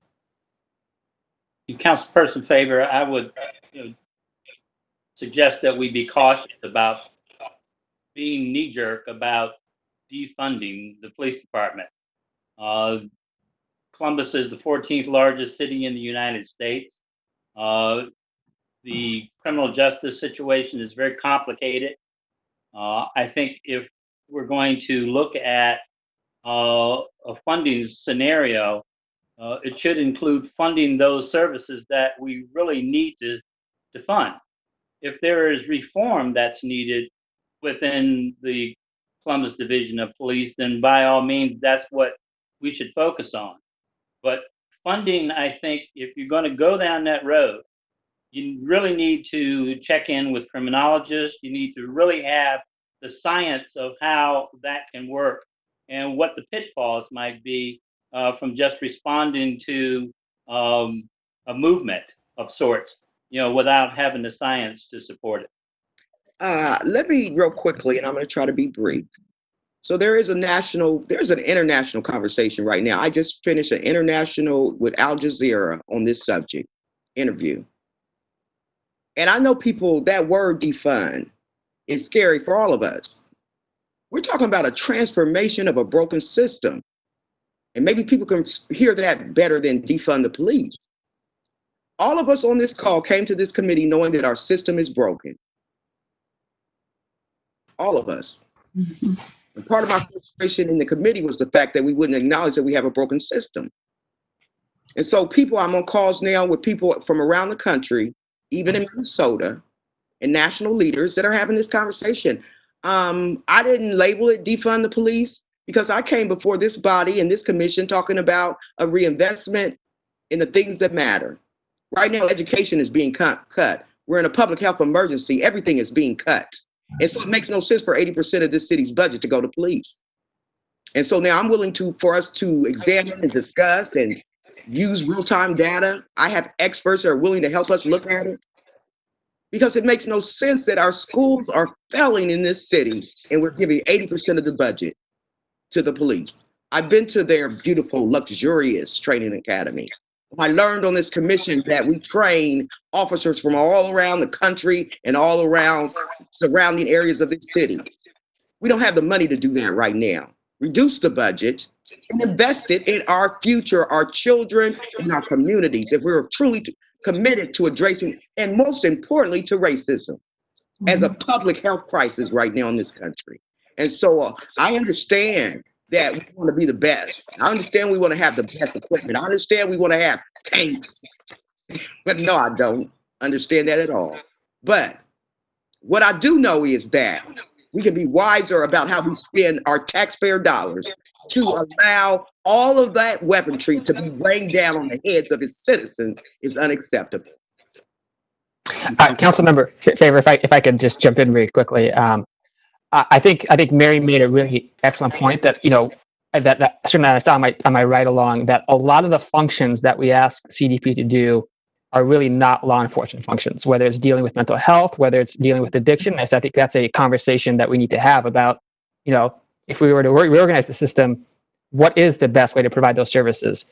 But at the same time, one point I think I would be remiss if I don't make is, I I think there's also really significant disparities in our city in other interactions with the public safety system. And I'll give you an example. Disproportionately, victims of homicide in our city are African American. Disproportionately, victims of violent crime. And so I want to echo Dr. Wilkinson's point that I think this is a great conversation to have, but we have to be really intentional, and we have to make sure that really the people that need protection get it. And there's one statistic that has really been profound for me. It's from a book by a sociologist at Princeton. I think his name is Patrick Sharkey. It's called Uneasy Peace, and he tracks changes in crime. And one of the things he documents is the decrease in crime since the 1990s has had a profound positive effect for life expectancy for African American men, on par with smoking cessation. Now, there was a huge variety of negative consequences, mass incarceration, et cetera. But I think we want to keep all those things in mind as we're thinking about funding, as we're thinking about what do the police do versus what should other arms of the city do. Again, we also have to make sure that we keep some of our most vulnerable neighborhoods and our most vulnerable residents safe. I want to make sure that that doesn't get left out of this conversation. Thank you. I think Mr. Carter had a comment. He's had his hand up for a while. Thank you. So I'll be quick, because what I would like to say is we can call it what we want: defunding the police, or reallocating the budget, or some intentional review of how we allocate resources. That all of that I think doesn't matter as much as us having a conversation around how do we accomplish the recommendations of the commission and the matrix report with a budget that backs it up. So what that means is if we need to take money from armory to then accomplish training, then we should be willing to have that conversation. And if you want to call that defunding the police, I'm fine with that. But what I'm really talking about is us being able to accomplish the recommendations in a way that makes sense to our citizens, that looks at the pot of money that's already existing and reallocating those dollars towards the things that we've identified as necessary for this department to operate in the best interest of the citizens. And that's what I think is important to this conversation. Thank you. I'm getting the eyes from my council president, so let me just, I'll say my closing statement. First of all, thank you. But I have to underscore the importance of recommendations in the report, specifically in the curriculum and training section of the report. And when I think of the importance of the language around crowd control, de-escalation with youth, the importance of cultural competency training, historical perspective, and biases, implicit and biases, that knowledge, what that could have done, how things could have been different had those recommendations been implemented into our training policies over the past 2 weeks, I believe we would have had a completely different protest experience in Columbus, Ohio, and around this country. I can recall specifically having a moment, and I think I said it at council meeting to Chief Quinlan about the reality of why African Americans and people all around the world were really motivated to protest. And it is more than just the killing of the unlawful killing of George Floyd, right? But taking a historical perspective of where we've been and how we got to where we were at truly justifies the intensity of the protest, right? And so, of course, people are going to be angry. Of course, people are going to be yelling. They're going to be shouting, and they have every right to be able to do that. But I believe implementing those specific recommendations that you all came up with will really prove helpful in the future for our officers to learn more about the community that they serve. And so I hope that point really makes sense. I had probably 20 more questions I wanted to get out, but without that being said, just thank you for your work that you all have done. And I appreciate the time. Thank you. Hey, Sheila, it's Matt, Councilmember Favor. I wanted to add this in. As usual, LaShawn beats me to the last comment there. So You asked about the defunding. I don't like the term defunding. I do think we do need to reallocate some. As a lot of other folks said, there's plenty of opportunity for more civilians and less sworn officers. There's a lot of sworn officers who are not doing law enforcement duties that can be done by others. As some folks brought up, there's a lot of domestic violence or other calls. Some officers are running back to back on patrol. I think using those resources there is a better use. Some people have already said liaison, community, mental health, social services. Obviously, I think those are also very good uses of the funding. One thing that I said a few times during the actual council meetings was that the police are not there to police and serve, they're there to protect and serve. And the definition of protect is keep safe from harm. So if we focus on the actual protect and serve and using that money to do so, I also made a few unpopular comments regarding funding, such as getting rid of the mounted unit.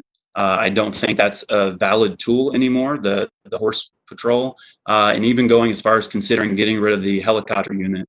I know that's even less popular of a recommendation, but it's expensive. It's not safe overall. It's traumatic to those who are not involved in any way, shape, or form with what's going on. But having those helicopters consistently fly at low altitudes over people's homes who have nothing to do with it is traumatic. And we have UAS technology, and we need to be cutting edge and take advantage of that. So again, I do appreciate what some of the other commissioners said, and I agree with most of it. I don't like the knee-jerk reaction, but I do think we should stay away as a city from the term defunding and focus more on reallocation for the services we need. Thank you, Commissioner, and thank you, Councilmember. To that point around recommendation number 19, had a conversation with officers, and they explained, and rightfully so, that what they, sometimes the use of force is they're following the guidelines of the current use of force and following to a T, which highlights that then we need to really examine that use of force and change it. It's not its implementation, it's the actual policy itself that's going to need to be changed.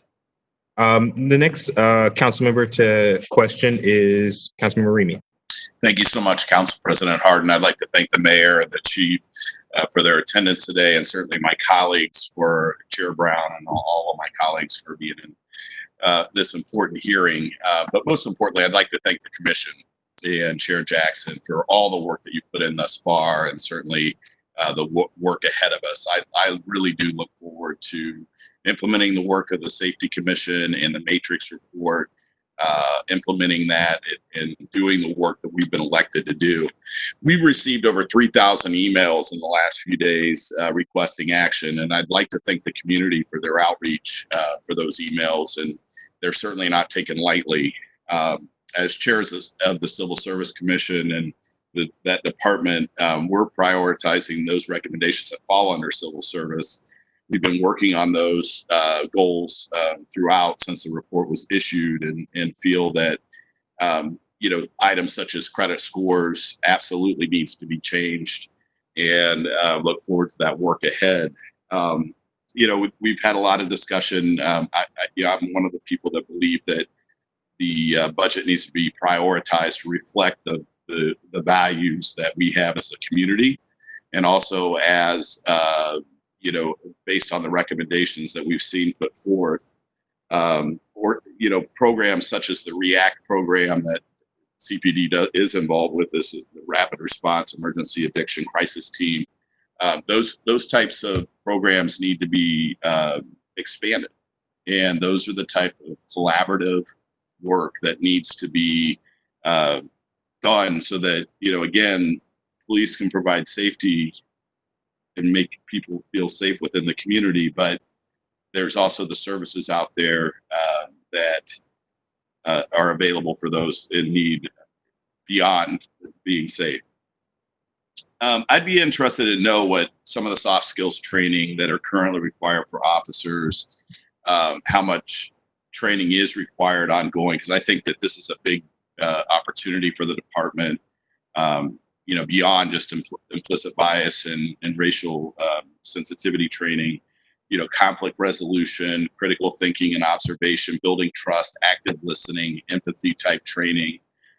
These are all behavioral health type training that I believe is critical to our officers each and every day. So I want to know, how much work we have to put in to ensure that each and every officer within the Columbus Police Department is receiving that type of training, and how we can expand it.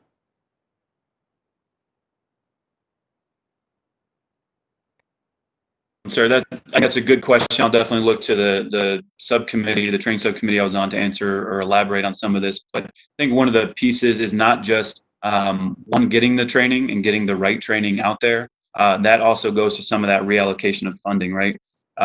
We've heard from the police department that it's expensive to train officers. Well, we need to spend that money to get the right training for those officers. The other part is looking at the cultural competence and implicit bias, like Brooke said, tying those in so they're not siloed, but then also finding a way to make sure that it's effective. Because you can provide someone a training, but if they don't care about the material, or they're still holding their own bias, or it's in a silo, then it won't be effective. So as usual, hopefully, like I said, my fellow subcommittee members can elaborate on that and make that a little more worthwhile. Well, I'm not on the subcommittee, but I will chime in on the conversation. And I think part of the issue is the thinking that you provide a person with training and that would automatically change their disposition while they're in the community. And I think it starts with making sure that you're hiring the right person. You can't train a person to have empathy. You can't train a person in certain ways, but if you hire somebody and you have the screening measures in place to make sure that you're getting the right person on the department, then that's the start. Then the other stuff will just naturally follow suit. And then I think it's important to also look at the culture within the department, because if you have a person with good intentions and you put them in a contaminated department, or a department that has a lot of issues within itself, then naturally that person is going to pick up on those cultural tendencies, those ideas and things like that, and they're going to start to think and perceive people in the community in that way. And so I think it starts with the training is good, but it also starts with hiring the right person. And I will say that we did a study when we looked at the trainings that officers do receive. And one of the things is, it's not just the training, because most training, you go into a classroom session or something like that, you sit there for a couple of hours, sign off on a paper, and boom, you have the training credit for that day. There needs to be embedded assessments in that to see and make sure that the officers actually learn something. And there needs to be an application part of that, so that they don't just learn it, but they know how to apply it when they're in the field. So I think it's more than just, hey, take a training. It's the type of training, it's the quality of training, and then who's taking the training and who's teaching the training. There's multiple components to that. And I think all of those need to be taken into consideration and brought into the discussion. Yeah. I think critical too is, and this is part of why we recommended both an extension of the probationary period and also that there be field training standards, because part of the way that the timing is set up now is there is not enough space for, once a cadet is through with the academy and they are in their field training, for a field training officer to be able to notice that there might be some issues with actually putting into practice things that are within the protocols, or even, good training. Did it translate?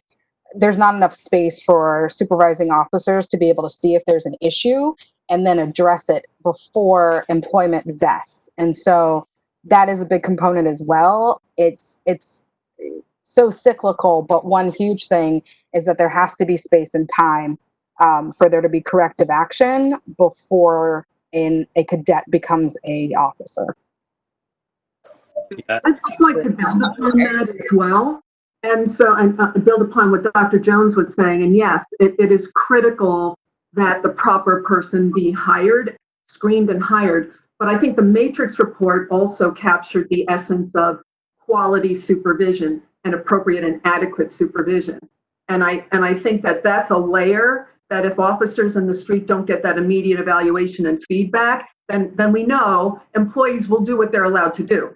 And if they don't have any acknowledgement of proper behavior, then that becomes systemic. And I think some of the meetings we talked about the evaluation, a cultural evaluation of the department, because that's something that has to be from the outside looking in, and that I don't think that anybody from inside the department can really evaluate and get the nitty-gritty thoughts and values that the people that are working there have, both civilian and officers. Councilperson, I would suggest that Go ahead, Reggie. I'm sorry. We'll get to Ms. Tamara. Thank you. Yeah, I would suggest, and yeah, I do training on this. So when we talk about soft skills, we sometimes undermine the importance of what that really means. We're really talking about essential employability skills.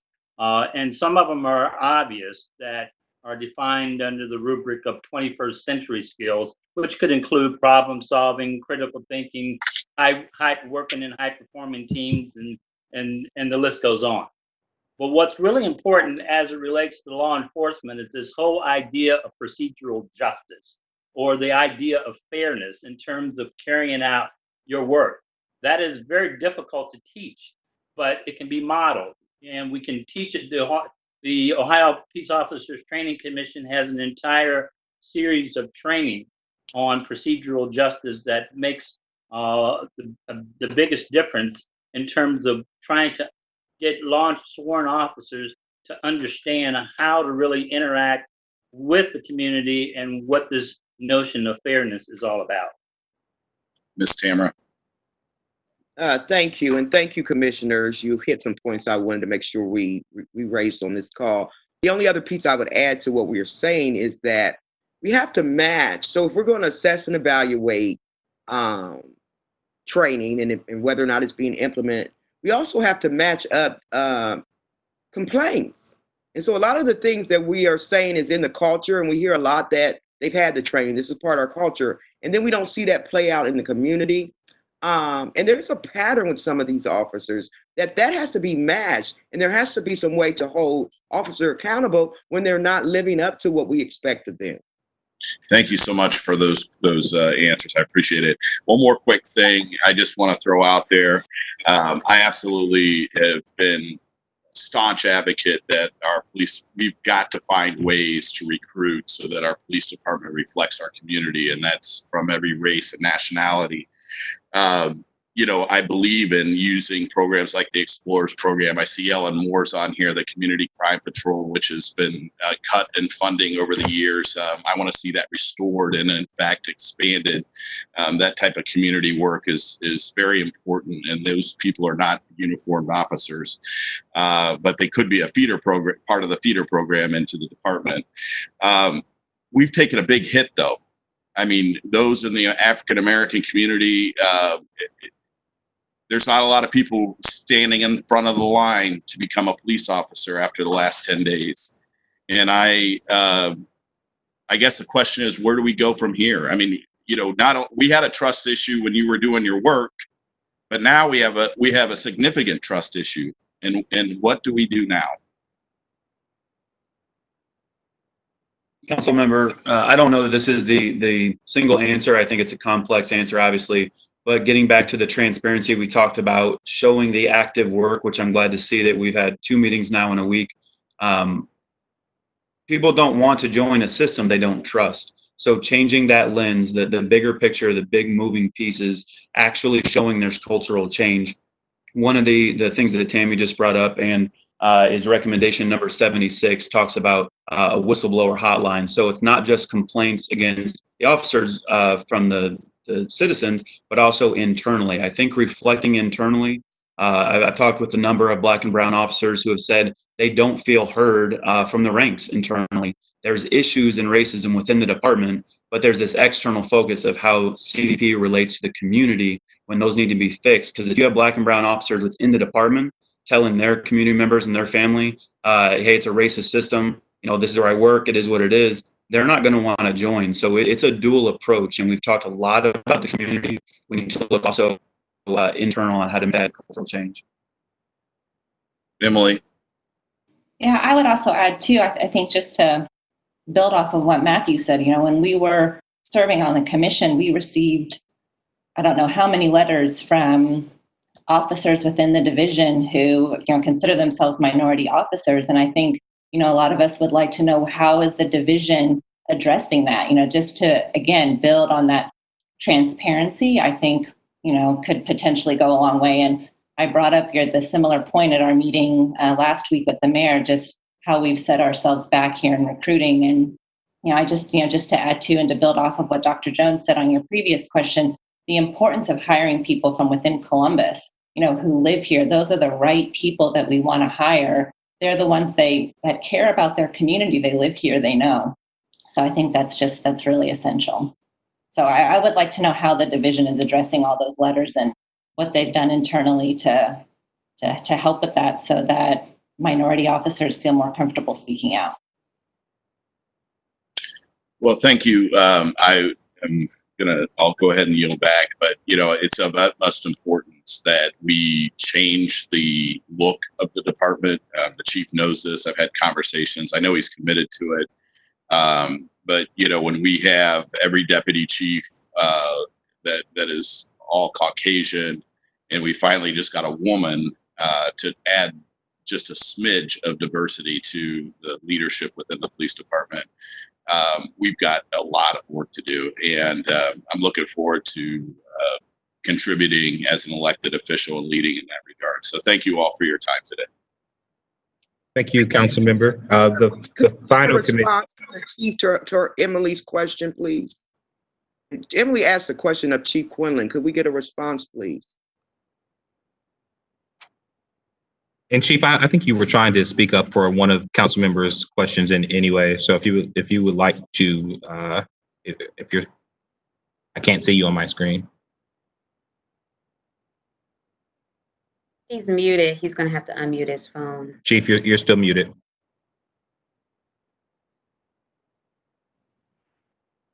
Okay, sorry about that.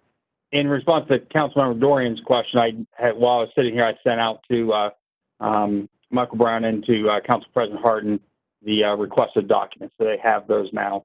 And I apologize, could you ask the question again? I'm not sure which one you were referring to on the commissioner. I was asking about, we had received all those letters from minority officers when we were serving on the commission. And I know that the matrix report also recommended that there be some sort of internal review of those letters and how minority officers feel and not being able to speak up. And so I was just curious to the response within the division of those letters that we received. Okay, listen to the other question. I lost track of that. I apologize. With that in mind, we have expanded the work of Kathleen Burke, the assistant director in the director's office. She has, people have a direct line to her that they can file complaints, and whether we have a hotline or direct them to, if we direct them to Kathleen Burke, then we have a contractual process to follow to investigate them. If it's a hotline number and anonymous, then it actually makes it more difficult for us currently under our agreement to do a robust investigation of those, and we want to. So we do have that outside the division resource now, along with the Ohio Civil Rights Commission and EO office and others.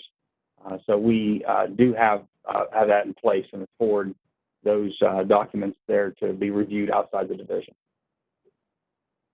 So that I'm clear, Chief Quinlan, you're saying that those letters that were given to us commissioners months ago have been sent over to an outside investigating body? I'd have to review the letters. It's been a while since I've seen those. I know which ones you're referring to. I have to review them to see exactly where they're currently at. I don't remember the content of each of the letters from the employees. Well, just to refresh your memory, each one of those letters were written by your officers. And right. So as the final stop of chain of command, your officers wrote those letters. And so, it concerns me that we didn't take them serious. They spoke to racism and such. We had female officers that spoke to sexism. We had Black officers that spoke to patterns of racism. It alarmed me then that we didn't take it seriously. And so that should be, if we're talking about prioritizing, that should be a priority. That's the place to start. You had your own officers write anonymous letters in fear of some type of blowback from them having wrote the letters to the commission. And so that should be a priority. Okay, I'll make sure that we follow up with you. Thank you. And thank you, Chief. You could get some correspondence back to the commission and to council members on that issue. Yes. Post this afternoon. The final council member to ask questions is our colleague, Councilmember Tyson. Thank you, President Hardin. I know it's 4 o'clock in the call, and so I will just be, I'll be quick. First of all, again, I just want to thank the commission, as certainly Janet Jackson for leading the commission. I am in support of the Safety Commission report and the matrix report. The one question that I will ask is in regard to there are 80 recommendations. And the very first recommendation is continue the Columbus Community Safety Advisory Commission. And so so that means there's 79 other recommendations. So for me, I really want to have a good understanding of, one, are we going to continue with the Community Safety Advisory Commission? And two, then, will they, with the other 79 recommendations, will this commission continue to track, have an understand, and basically see how we're making improvements with the 79 recommendations?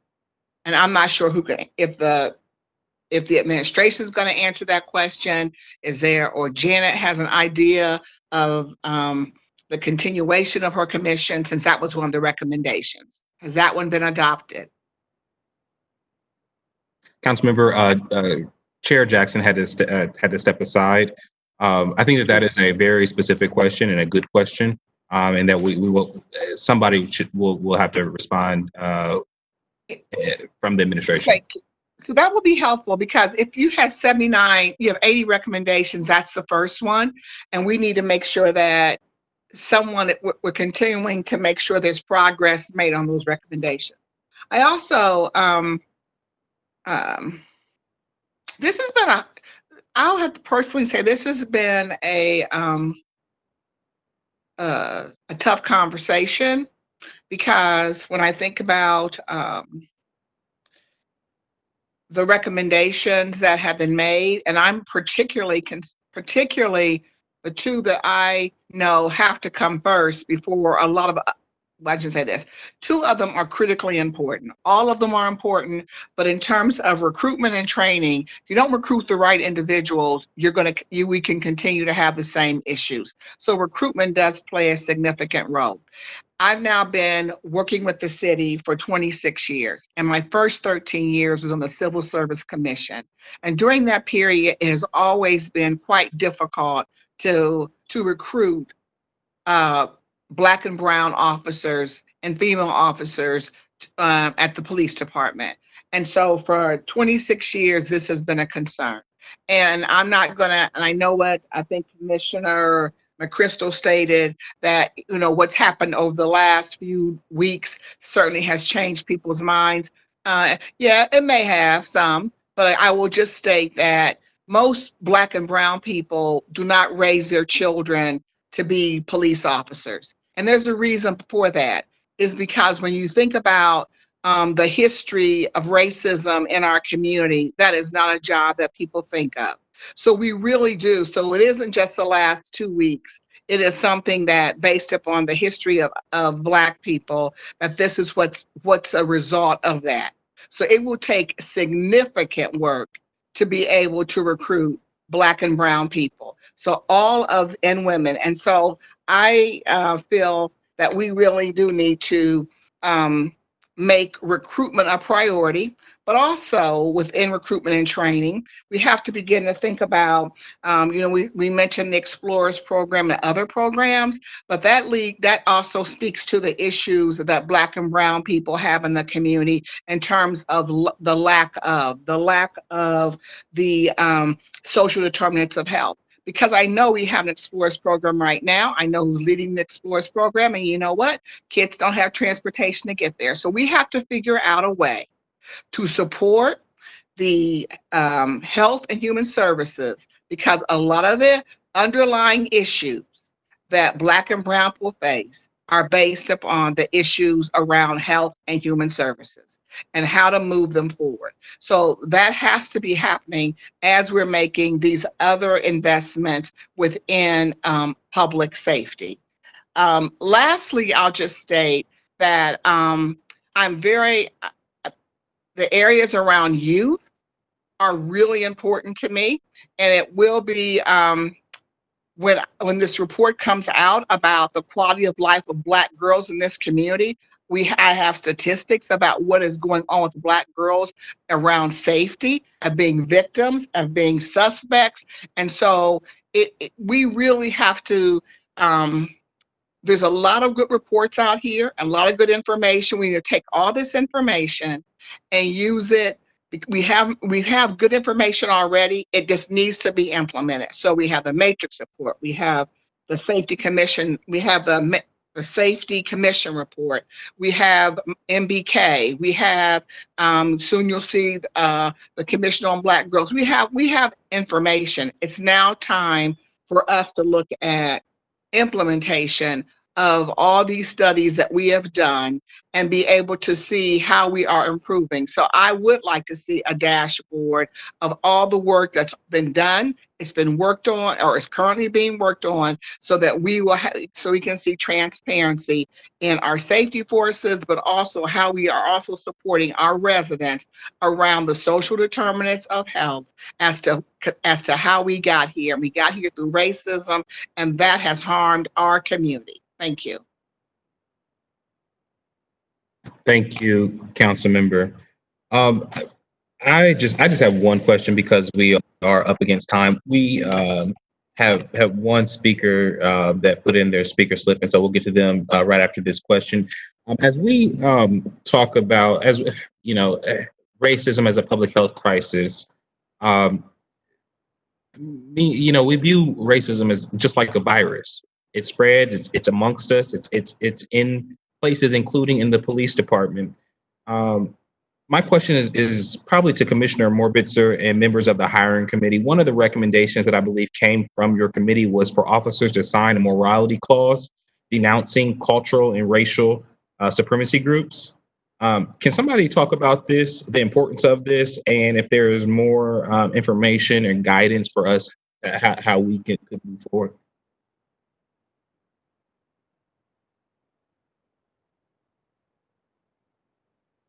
Yeah, I think that was part of information that we saw, that in addition to the other policies that they signed for, that it's an awareness of the level of integrity that they are to demonstrate in the community with their jobs. So I'll ask the other commission members to help me further with those details on that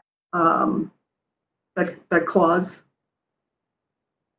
Hey, it's Matthew. I don't mind speaking to that. This was one of the, I brought this on early in the commission.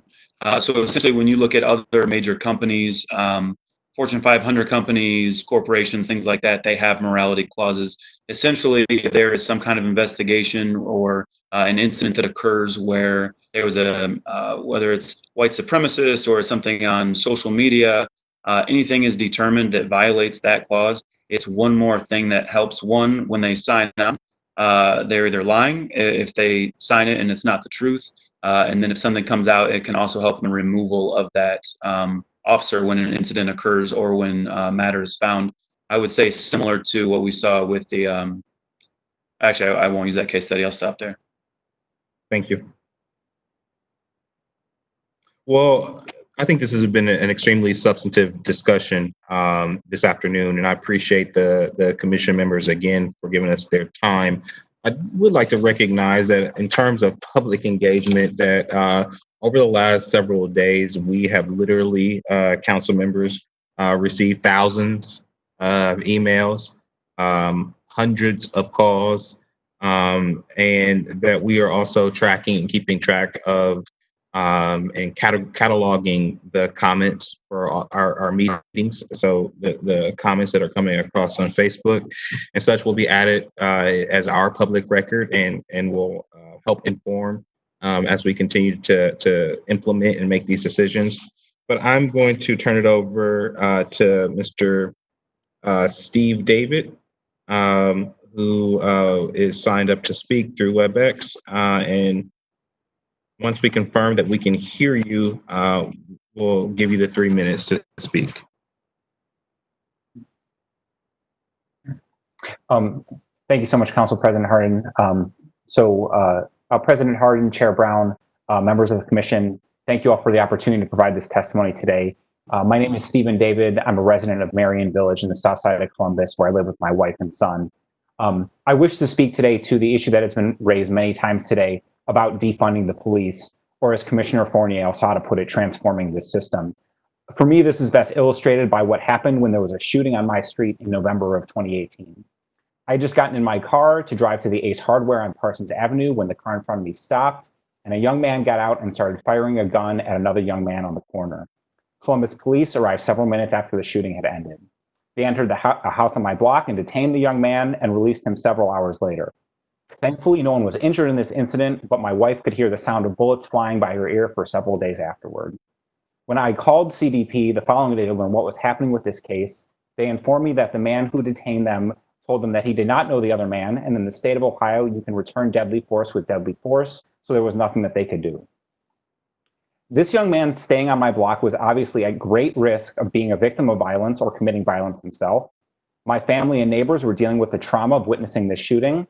However, there was zero follow-up with him, the family, members of my community after this traumatic event.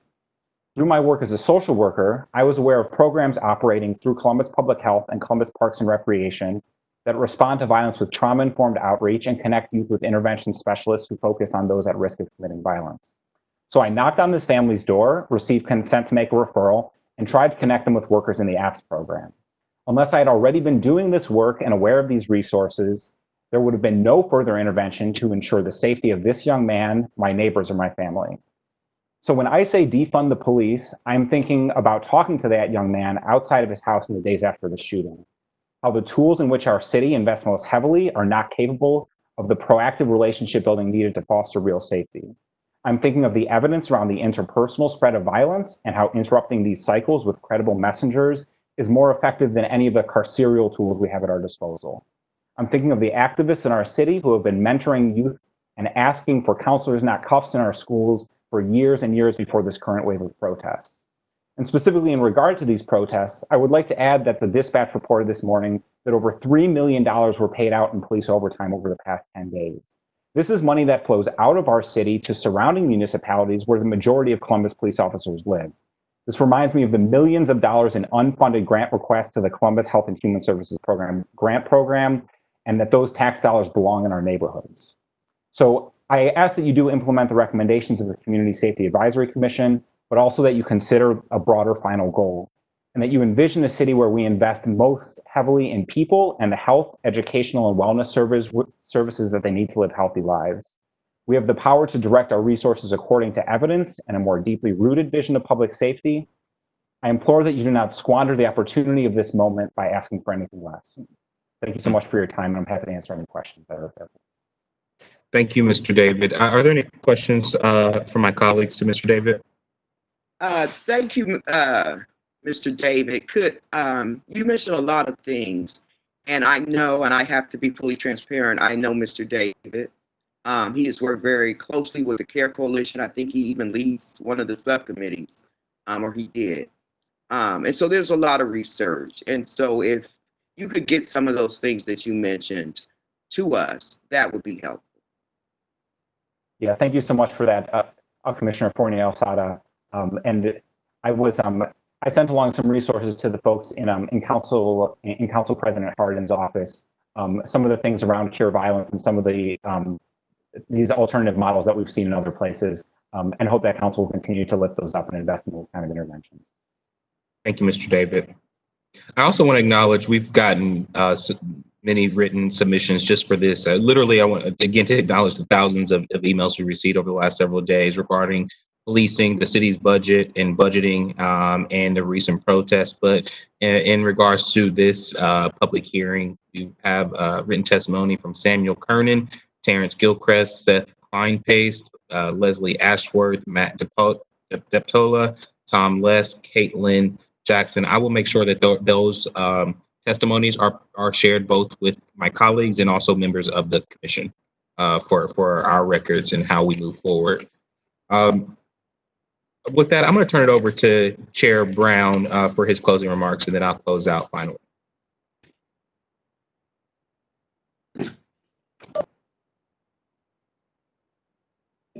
Thank you, Council President. I want to offer some clarity. First and foremost, the budget for public safety for the entire Department of Public Safety is about 68% of the city's entire budget.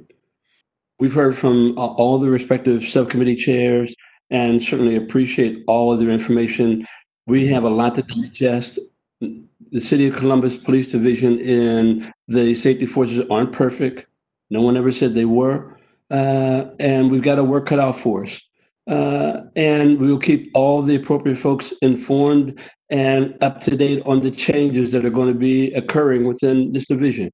I feel confident that the mayor and that the safety director and that the chief have heard from the community, will continue to hear from the community, and that we as council members will provide them with the resources that they need to get the job done. It is very, very complicated and complex to be a law enforcement officer, especially in today's world. But that doesn't necessarily mean that we can't hold them appropriately accountable, and we will do that. So again, that's why I gave it my time. We got a lot of stuff to digest. Less talking and more action is the way in which I am about taking care of business. So I'll turn it back over to you, Council President. Thank you, Chair. In closing, I'd just like to again thank Chair Jackson and members of the Safety Advisory Commission for participating today, but really for the months and months and months of work that you put into that report. Your insight and your guidance as community leaders, as members of our community, are invaluable and help improve policing in our community.